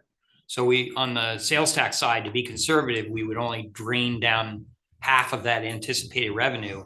And then on the unassigned. Just for these numbers, because we can't use half. Correct. To Just set to up. see it. What am I missing? So, well, I think Mike's about to say it. Go, Mike. Well, I don't think it does me a lot of good just to see it at 50%. I want to see what it looks like based on what it's closer to being, just so we have a better sense of what the budget's actually going to look like. That's just what I'm saying. Because I think that's what the voters approved, Right. is that we use the full balance of the sales tax to spend down or to offset the Yeah. general fund. Okay. So whatever it ends up being, which we won't know until whenever, but yeah, the estimate is that it'll be at least 1 million. Yeah. We're in a quarter. We have a quarter of collections. It's true. So at this point, we have a quarter of collections of around 300,000 or some number. Yeah, or the expectation of a little bit more. We had like 289, but the ratio is going to improve to 3/4, 75% in this current quarter So I mean, and we going could forward. arguably peel down as it shows up, right? I mean, the first quarter could be peeled down now. Peel down. Well, in terms of these numbers, like. Well, I mean, what we're basing the budget based on July 1st. And so by July 1st, all expectations Oh, yeah. are that we will have accumulated 1.2. Okay. And I'm suggesting let's plan 1.1, knowing that we could always add 100 if it's there in July when we set tax rates. Madam Chair, if we're ready to look at it, why don't we look at 1.2 from the unassigned fund balance? And using 1.2 from the unassigned fund balance and 1 million from the LST. Oh, we could do any number of. Yes. Well, that's a place to start, right? Okay. Yeah. So can you factor in 1.2 million in the unassigned fund? Yep. And 1 million even for the sales tax? There you go. What is that? With full consumption of the lot balance brings the increase down to 0.8%. I like that number. Flat rate, well, flat levy.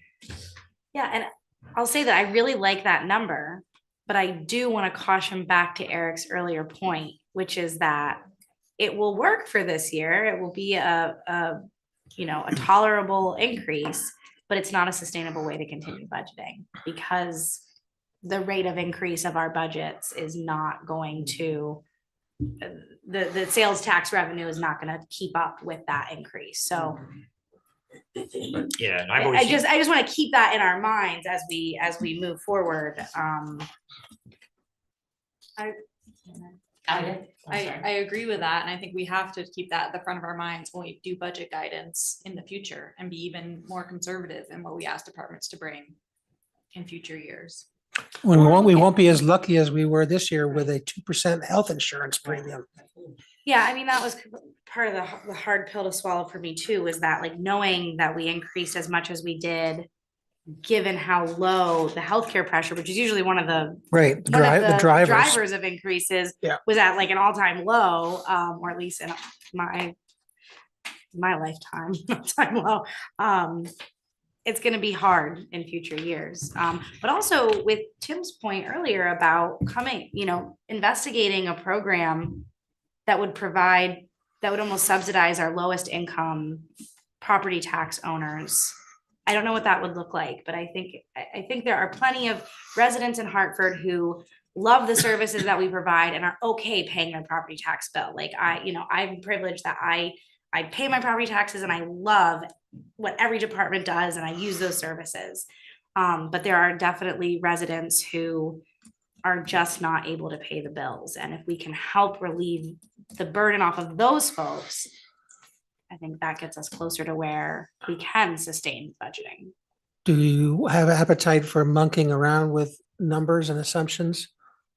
Or do you like where you are? Eric? Thank you, Madam Chair.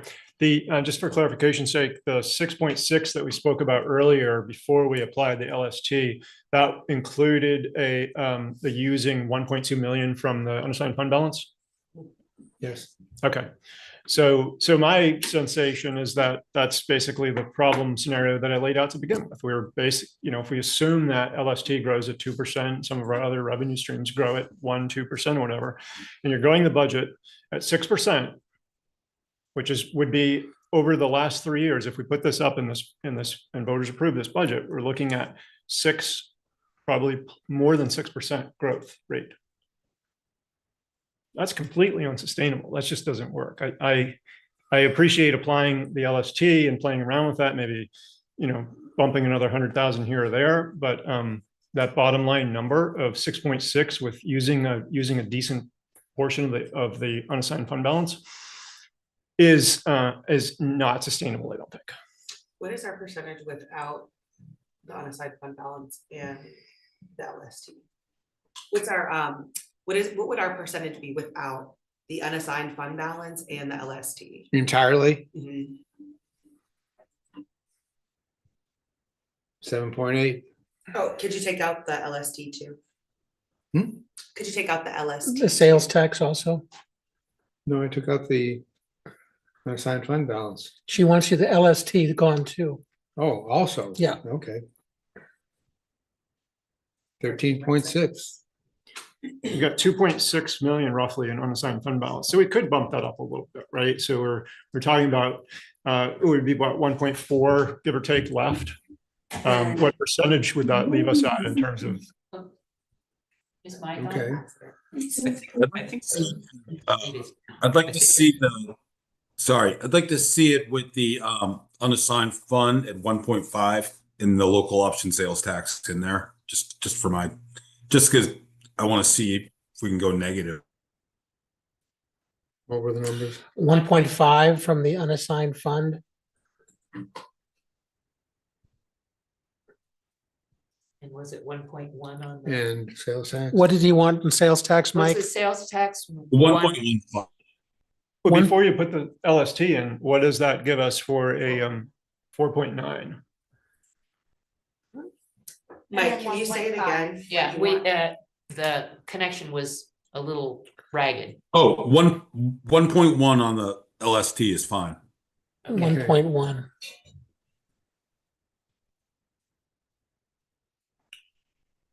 You dropped the levy compared to last year by 1.5%. 1.5 under. But you leave yourself only with 4.8% of the Budget. operating budget as your unassigned fund balance. Right, and generally we don't want to go below 5%. Right. My only question was, is there an appetite for either from the earlier numbers,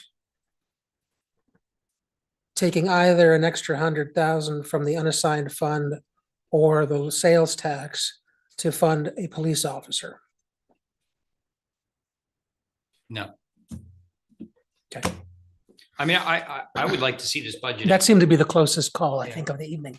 I mean, I'd like to see this budget at 2.5%. I think it's dangerous precedent just because there's like built-in inflation, CPI, pick an index. I mean, the school budget this year, I don't know if you guys have been following, they're at 57 million. And 3 years ago, they were at like, I don't want to quote on public, but I think it was 37. I mean, it's some crazy, so I just think it's a mistake to totally trim that down and then suck those funds down. I think we should be setting an expectation that every year, just due to inflation and other factors, you're going to see a budget that's going to come up about 2.5% or something. I think it's a big mistake to go that lean, but that's. So Tim, you're recommending we keep more in the unassigned fund balance then? Correct.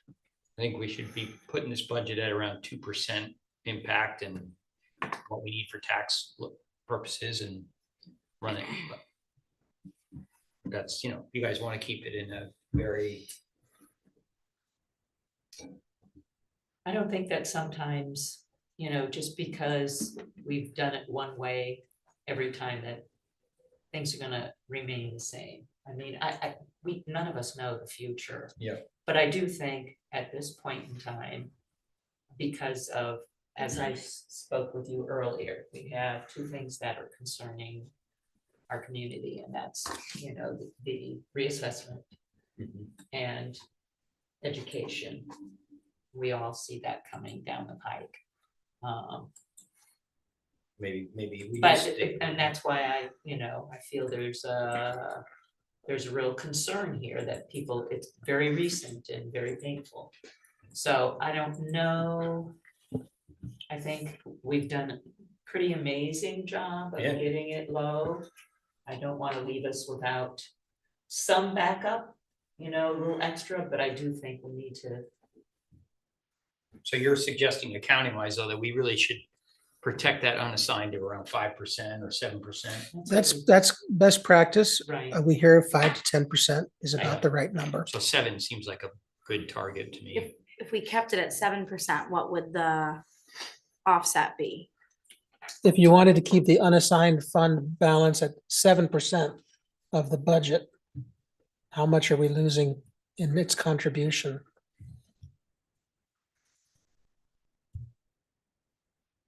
There it is. Use $1 million of it and you have 7% left. So I would suggest. And we then need you to have find- a 1.4 increase Right. over this year's levy. We kind of covered that protection on the unassigned. Right. Prudence. Yep. That's pretty good math to me. But you got to zero out the LST because that's the number we're looking at. That's the growth rate.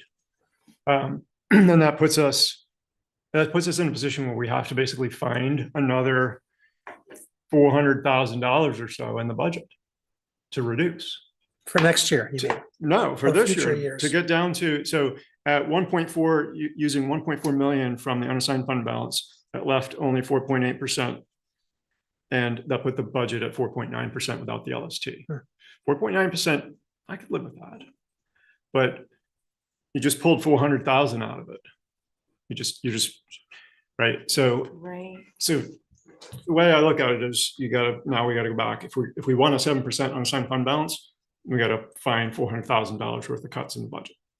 And maybe I'm alone in that, but I do not think looking at the post LST application is the right way to go about this.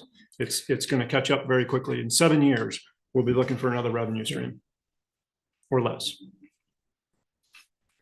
Yeah, you're not alone, Eric. I'm with you. And I guess I would pose to Mary and Mike what some ideas you might have. What are some ideas you might have for how we'll approach budgeting next year and the year after? I will not be here. Lucky for you, I guess. Is that how you feel also, Mary? Well, and That you just in a won't be sense, here to deal with it? well, I don't know. It's not that we don't. It's not that I don't believe we have to deal with it, but I think there are some unknowns that are gonna be. We can try the best we can, see what happens, because we may find that with the cuts that we have made, that we've run into problems. Let's say that police department fill their vacancies and then they have a need or something comes up. Do we just say no? I don't think that it's like black and white. I think there are multiple shades of gray. And I think that, you know, we search ways, we try different things. We tried this year with, you know, asking the department heads to keep to a low budget. And I think for the most part, these people have worked really, really hard. But there's things that we can't control all the time. We can't control, I mean, we have what, another year of union wages on most of the contracts. So again, we're gonna be back in some of that same situation, but I can't foresee the future, and it's not like I'm not saying, well, don't think about it. But it's also a pretty hard exercise in trying to give the community the services that they need and want versus the taxes that they pay for that. And I don't know if there's an easy answer, because I mean, I look at my newspaper every day and the whole world explodes at times. And I pretty much am to the point where I live day by day. And maybe that's not a lot of you, but I'm also probably 20 years older than a lot of you, and that's the way that I'm going. So maybe you're saying the budget process is an art, not a science. Right. And maybe what you're saying is that you're going to go to the voters and present this budget and say, we've added some key elements to it to provide better services. We're fully funding reserves that have been neglected. And we added a facilities manager, which hopefully will save the town money. And we're coming in at a very low tax increase, which shows that we've put the sales tax to work. Just, that's the best I feel we can do. I mean, at this point, you know, and I'm only working on this point at this time, and I'm sorry, Eric, I mean, maybe. Eric, yeah. Maybe you know, I'm different from you, and yet I'm in a, you know, I probably tripled my donations this year for things. But, and I don't feel badly about it, but at some point, maybe I won't be able to do that. And I'm just concerned that we end up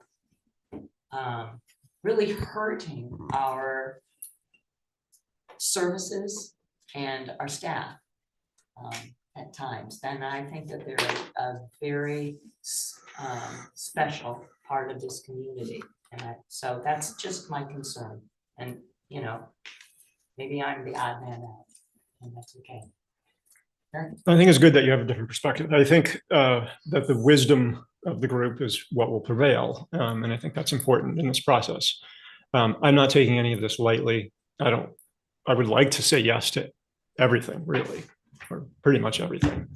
I wonder at this point in the process, given that it's 9:30-ish, I have some discomfort with moving forward with you know, something in excess of something in the neighborhood of 6%. I wonder if we let the dust settle, ask staff to look for a few $100,000 extra of cuts, understanding that this is, you know, they can tell us the ramifications of that, the risks, and then come back and take another look at it.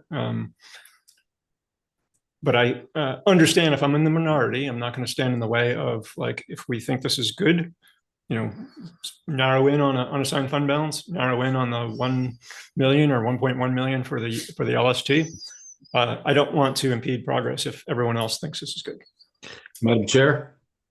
Yes, Mike? Sorry, I've had my hand up a little bit on this. I don't always get the message. I'm sorry, Mike. So I will say initially, I like the initial number better of 0.8 when we did 1.2 from the unassigned fund.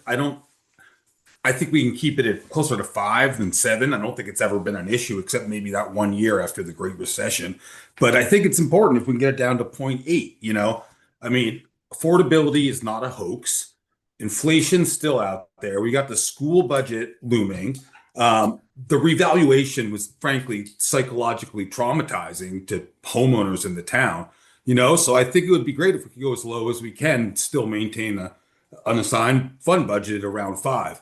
And I can't, in good conscience, vote for this budget if it cuts another $400,000. You know, the increase is somewhere between 0.8 and 1.4 because we're using the revenue sources we have. You know, I don't see where you cut 100,000 from this budget, much less 400,000. And I just thought I just couldn't do it in good conscience. I'll just make the point. I'm sorry, that time grows short. Tonight was the night we were hoping to have a tentative final budget with a promise of no tweaking so that we can enter into these values present you with an updated spreadsheet and leave only the final administrative things like factoring in petitions and things of that nature. Vacations have begun. Staff is not available. It's holiday season. The idea of going back to the staff, I think, is unrealistic and quite a daunting prospect. We still have some other, potential decisions about our add-ons. Like, do we revisit 2 highway positions, 1 highway position versus 2, which I think is included in this, right? So maybe it's unreasonable to go back to the core budget. Maybe we take another pass through at some of the add-ons. There's a potential of $90-something thousand if you say, okay, we're only going to fund 1 DPW operator level 1 versus 2. If Madam Chair?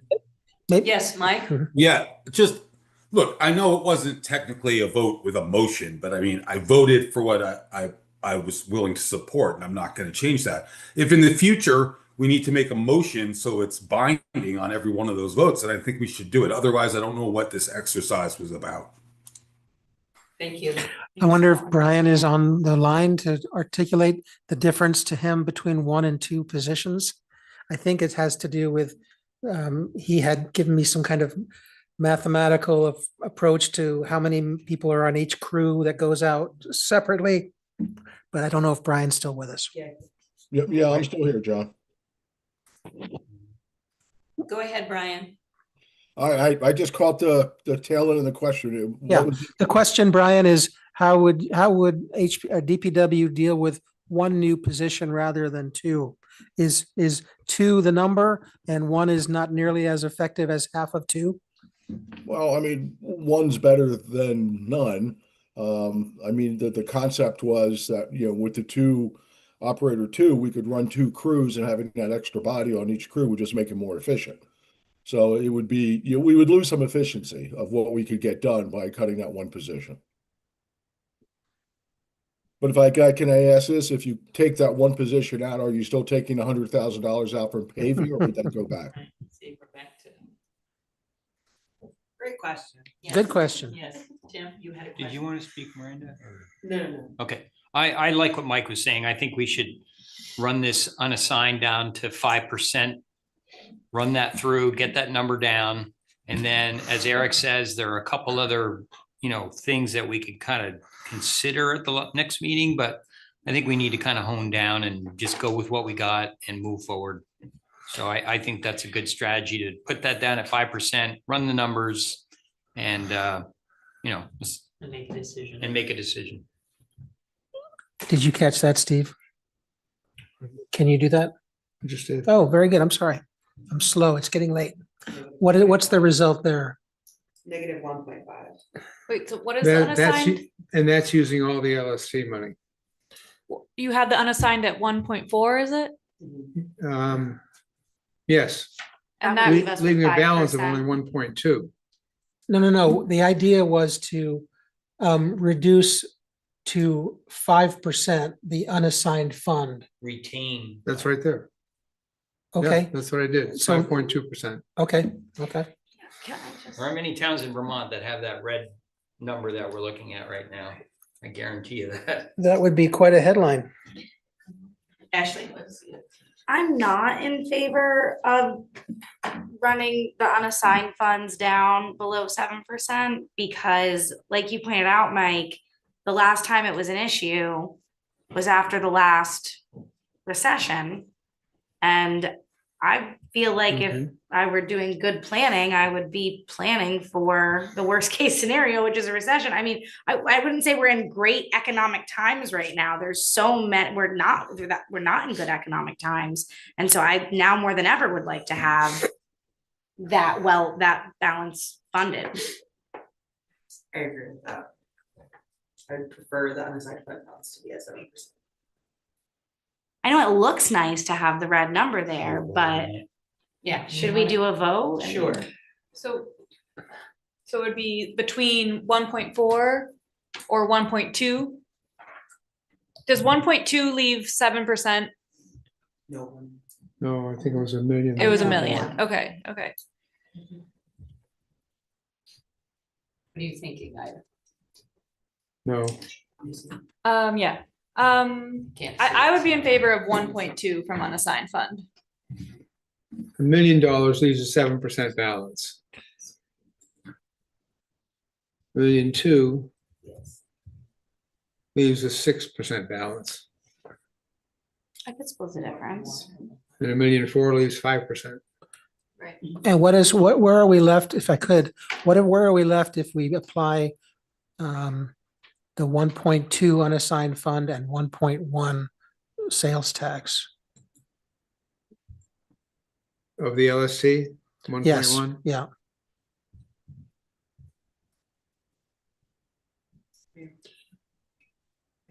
Zero, 0.2%. Well, you have, yeah, you got a flat increase, virtually no increase in the levy. And 6% remaining in the, Wait a minute, Mike, I'm sorry. You want to finish? Oh. what you were saying? 6% remaining in the unassigned fund balance. Okay. Mike, did you hear that? Yeah, I just wanted to ask John what we've traditionally kept the unassigned fund at, if we've always been around 5%. I'd say my experience is limited to 2 cycles. Yeah. I know that in the first year, we had a lot of money in the unassigned fund and we used 2 million of it. And I know last year we used 1.479 of it, and we still have a pretty healthy balance, because it's not always the case that you spend all the money that you budget. Sometimes there are unfilled positions, et cetera, that gives it kind of a buoyancy. Thank you. Oh, Madam Chair? Yes. That just reminded me, for whatever reason, we have not addressed the town hall HVAC in any of this. Is that correct? Right. I All gather the there more was not reason to much. leave a hefty unassigned fund Well, balance. no.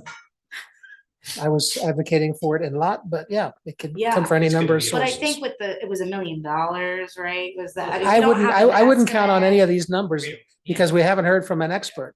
Right. So I think I that's keep just- telling Dana that Tim Farrell thinks we can do it for 200,000. I would say, I was thinking like. It's gonna be a two cool to 4. But anyways, that's to me just all the more reason to keep the unassigned fund balance at least 6. I could go with 6%. So can we take maybe a 10 poll around I think- using 1.2 of the unassigned fund balance, which would leave a remaining 6%? What is a material stronger than tin but less strong than titanium? I think we're getting closer to steel. Yeah, I mean, I'm comfortable to vote on this if other folks are. Can I make a motion? You sure can. So I move that we use 1.2 million from the unassigned fund balance. Do you want to? Increase that also to the local sales tax, the Yeah. local option sale, Do you 1 wanna point. keep it? Yeah, include the 1.1, which is I'm assuming what we have just been talking about. Why don't we take one at a time? Yeah, well, my understanding with the LST is that whatever it is, it will get applied. It's not a really decision. This is just a Right. hypothetical exercise. Well, no, you have to make a decision. It's accruing in a bank account. It's an But just like the unassigned fund, Right. you need to make a decision to apply it to the budget. Oh, okay. I just would argue. Well, that's the question. We think we're going to have 1.2. I have always advocated maybe 1.1 because it's our first year of accumulating that money. And we can, if there's any extra, we can apply it to tax rates in July when you set the rates. I'm not gonna vote. I think we should not connect them as one motion. I think we should do 2 separate motions. Okay. Okay, so the current motion is 1.2 from the unassigned fund balance. I'll second that motion. Okay, we have a second from Tim. Eric, you want to give us your vote? 1.2 from the unassigned fund balance, I would say aye. Okay, Miranda? Aye. Ida? Aye. Tim? Aye. Ashley is not going to vote? No, aye. Oh, okay, aye. Mike? Aye. And I say aye. We'll take another motion here. I don't think that we should apply the LST until we're 100% done with budget. And I think that we yeah, I think that that's what we said, right? So if we still have any decision. I didn't say it. You might have said it. You might Yeah, have said I it. mean, we promised it to the voters We as promised elected it. officials. How many votes are there to take that position? I wonder. With 1.2 million from the unassigned fund balance and no LST, that gave us a 6.6% tax rate increase, right? Well, can we verify that? Can you remove the sales tax line to zero, please? Entirely? Yes.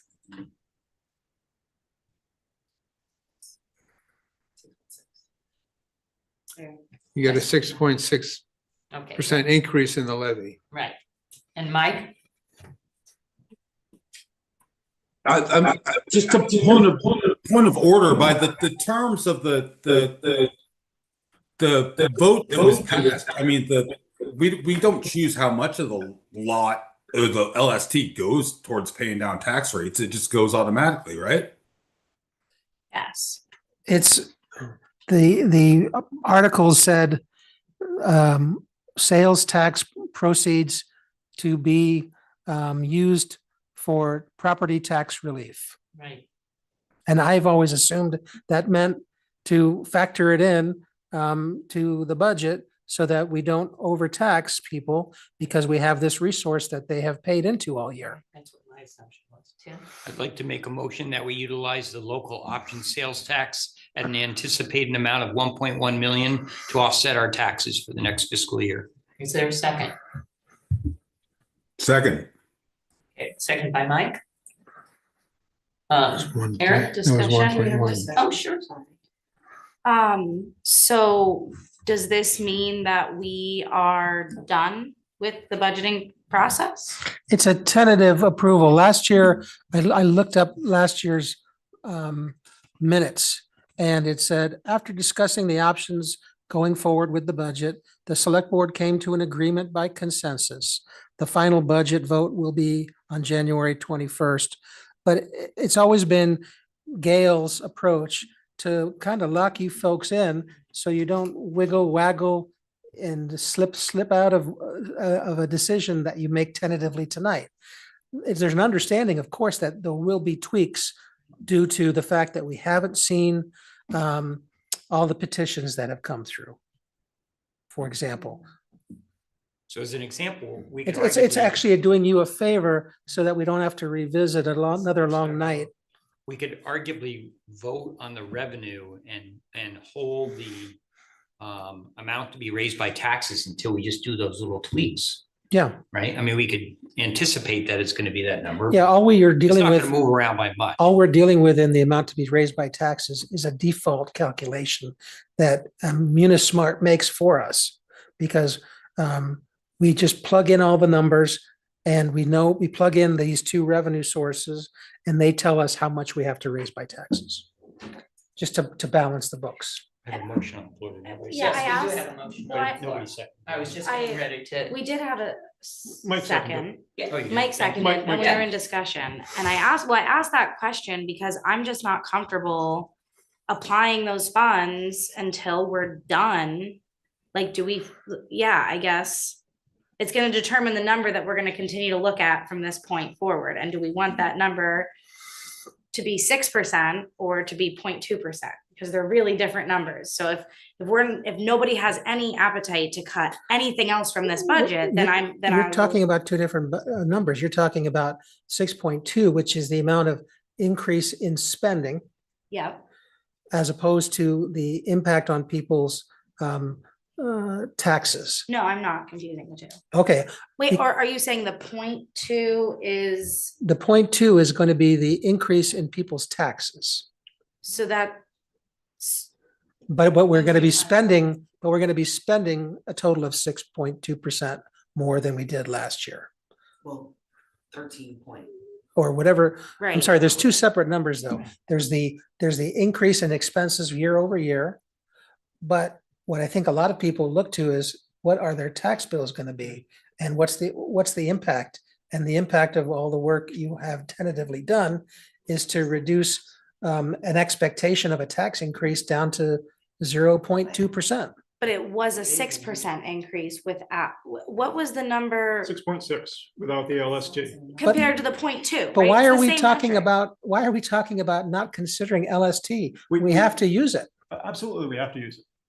No question about it. What Mike said was, I agree with 100%. We will use it. We'll apply it. We'll use every dollar of it. But the point is that at a 6% growth rate, if that's what we're growing the budget at, and LST is growing at 2%, those curves diverge pretty quickly. Yeah, and sure. in 7 years, we're stuck. We're basically we're creating budgets that are not sustainable. Right. And that's the point that I have. And so if I'm alone on that island, that's fine. I'm not going to impede progress. We're going to, the motion that Tim had on the floor, I'm fine with approving that. But it's still, in my mind, this is a budget that increases by 6.6%. Right. And so it basically puts us on a trajectory that is not consistent with the grand list growth or the LST growth. And those paths diverge very quickly, as we see in Brattleboro. They're looking to put a tax now on gas and diesel. There's only one flaw in that theory. That is that I used to buy a car for $20,000. It's now $40,000. So if you're paying 1% on that sale, arguably LST would indeed grow because those numbers are growing as well. So, I mean, we don't know that, right? And there's a lot of other things with online sales and cannabis sales and all the other things we're kind of dealing with. So we don't really know where LST is going to go. But I think we just have to kind of go with what we got. Yeah, I guess my point to the discussion on the motion that's on the floor was, I guess for me, I feel like when I vote yes to apply these LST funds, it's because we are done with the budgeting process. That is how we agreed as a board that we were going to go forward, was that we would not apply these funds until we were done with everything. We were going to pretend it didn't exist. So if we're voting now to apply these funds, that to me means I'm not making any more budgeting decisions, that we're good with where we are. Other than the small things we might have to deal with. Sure, oh yeah, of course, but I mean, as far as like our work to cut down, hone in, like, and if the majority of the board is at that place, then that's great, and I think we should apply all the funds. I just wanted to get a sense before I vote that is in fact what. Brandon?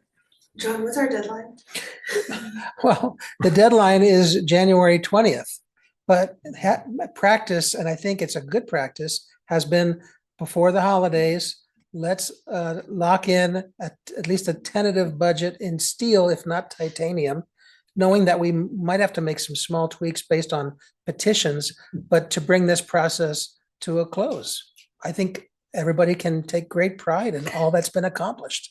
I don't know why you'd want to spend several more meetings hashing through all this. I mean, I appreciate, Ashley, what you're saying though, but I also say of that 19 million, if I'm reading it from you right, how much is that going to jump around? We're going to have a couple more discussions on 50,000 here or whatever, but I think at the end of the day, those numbers are not going to move by a major factor. So it's just to kind of get I think we have a pretty good bearing on where we are. So it's almost like an honor system vote. Like, please, let's agree that we've reached some decisions here, and let's not reopen the can of worms all over again later in the process, later in the year. I think I just have one more comment. I think I'm okay to say, yes, we're done with the budget, 1.1 for the LST, okay, I'm at that point. And I think a small critique of like the budgeting process, or like after going through the budgeting process this year, I do wish that we were at this point sooner, so we could have maybe a little bit more wiggle room. Like, I do like the idea of, I would also support asking staff, if not, that Christmas is a weekend. A lot of people are done with work in 2 or 3 days. So like, I don't want to put more, I don't want to ask the staff for more at this point. And I wish we had gotten to this point sooner, so I could have asked the staff for a little bit more. Well, that's a very legitimate approach, that we do an after action review while it's fresh and say, what things can we do better, and that do you want done differently next cycle? Absolutely. Yeah, I really appreciate this discussion, and I am comfortable with voting yes on these numbers.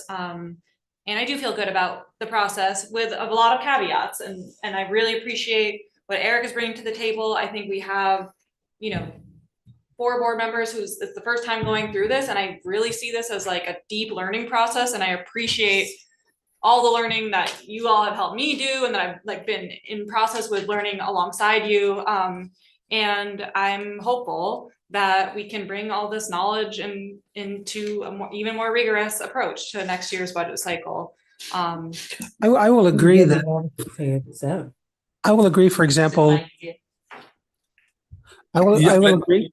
Just a Go ahead, second, John. Mike. John was I just was saying. gonna say, I will agree, for example, that the gauntlet of all department heads coming through with PowerPoints and many long evenings did gobble up a lot of time that could have been spent having more of these philosophical discussions. I mean, as important as they are for you to hear from them, that's a lot of time compared with the relatively narrow windows we've gotten in our calendar. Yeah, yeah. I agree. Okay, Mike? Yeah, I just wanted to say, I thought, budget season's long and it's hard, and we're always trying to make improvements, but never in my time on the Hartford Select Board did I ever think we'd have a tax increase of under 1%. And I think that's a testament to the work that we did, putting what's really necessary, but not going overboard, the work that the staff did and the work that John did. I mean, this is really impressive, especially, inflation has not gone away. It might have eased a little bit, but this is something I think is a feather in our cap. And I think it rewards the trust and the faith of the people who put us in here, and it works for everybody in Hartford. I think we're serving every single person by putting out forth a budget like this. Thank you, Mike. Okay, so if there's no other discussion, we had a second. So I'll start with Eric. Aye. Miranda? Aye. Ida? Aye. Tim? Aye. Ashley? Aye. Mike? Aye. And I say aye. There's your steal. Excellent. I'll take it. Not So, titanium. we have, What was the number? are we ready? for a 1.1 motion to adjourn? and 1.2 on the So moved. unassigned Is there any? And 350 from, lot. Second. Is there a second? That's Okay. great. they didn't vote on the Miranda, lot. seconded by Eric. No, but we have, Eric. Okay. All in, I'm gonna have to go through it. can I ask a There. question? Do we feel we've dealt with lot, that we've got all those line items and whatever that balance is to be applied to taxes, subject to VLCT approving our language? Yes. Okay. Yes. Oh, wait, one other item before we adjourn. Yeah, 350 on lot. We haven't even taken the vote, so it's okay. Okay, thank you. I saw we got the RFP response from Casella, or rather the updated contract, which is in the packet. So since everyone is feeling so great about this budget number, are we gonna have a line item on the ballot to propose that we? We have kind of a motion right now. It sounds like we're introducing something. Can we do the motion? Was the motion to adjourn? We can vote no. Yeah, do we need to If formally you would kill like, the motion? can we discuss? I mean, I think we should discuss it. And then maybe vote no. Can we withdraw the motion just for 5 minutes? And Yes. Okay. who made the motion? Miranda. Miranda, I will withdraw. withdraw. There's a water bottle on the table right next to the So, door. are we voting on, is That's that what your I- motion? I We're mean, voting on- John had, John, I got through most of, so it sounded like VLCT was saying that they, I didn't really understand the conclusion, or if I hear there you. was one. I hear you. What would you say to us having a discussion of this on December 30th? Yeah. We'd still have time to, if the board wants to add that article, to discuss it at warrant information night 2 weeks later, and then to have it on the ballot, if that's the pleasure of the board. I'm okay with that. Does that make sense to you guys to discuss it at the next meeting? As long as we put it on the agenda as a very firm timeline. Yeah, Like, we got 23 minutes to talk about this. well, you may want to figure that people may show up for that. I'm just. But no, I don't think it needs to be more than a 5-minute conversation. I mean, we either have enough support to get So it on the we- ballot or we don't. So we're using the numbers that we've been provided, that the Casella plus 10% plus a 5% annual increase. Right. Because that's what's in that contract. Right, and maybe I can talk with Steve about effect on taxes for a $250,000 or $400,000 home. I would benefit from one other point of clarity. When this was discussed before, Casella was suggesting that they really wanted to migrate to a bins, pick up, grab a bin kind of model. Right. Point of order, let's discuss it on Yeah. January Yes, 30th or yes. whatever. So we're in agreement that we're going to discuss it. Yeah. And I'm going to make a motion to adjourn. Okay, is there a second? Okay, one at a time. Ashley, Aye. Tim, Aye. Ida, Aye. Miranda, Eric, Aye. Mike, Aye. I vote aye. Thank you. We adjourn. Thank you Thank you all. all.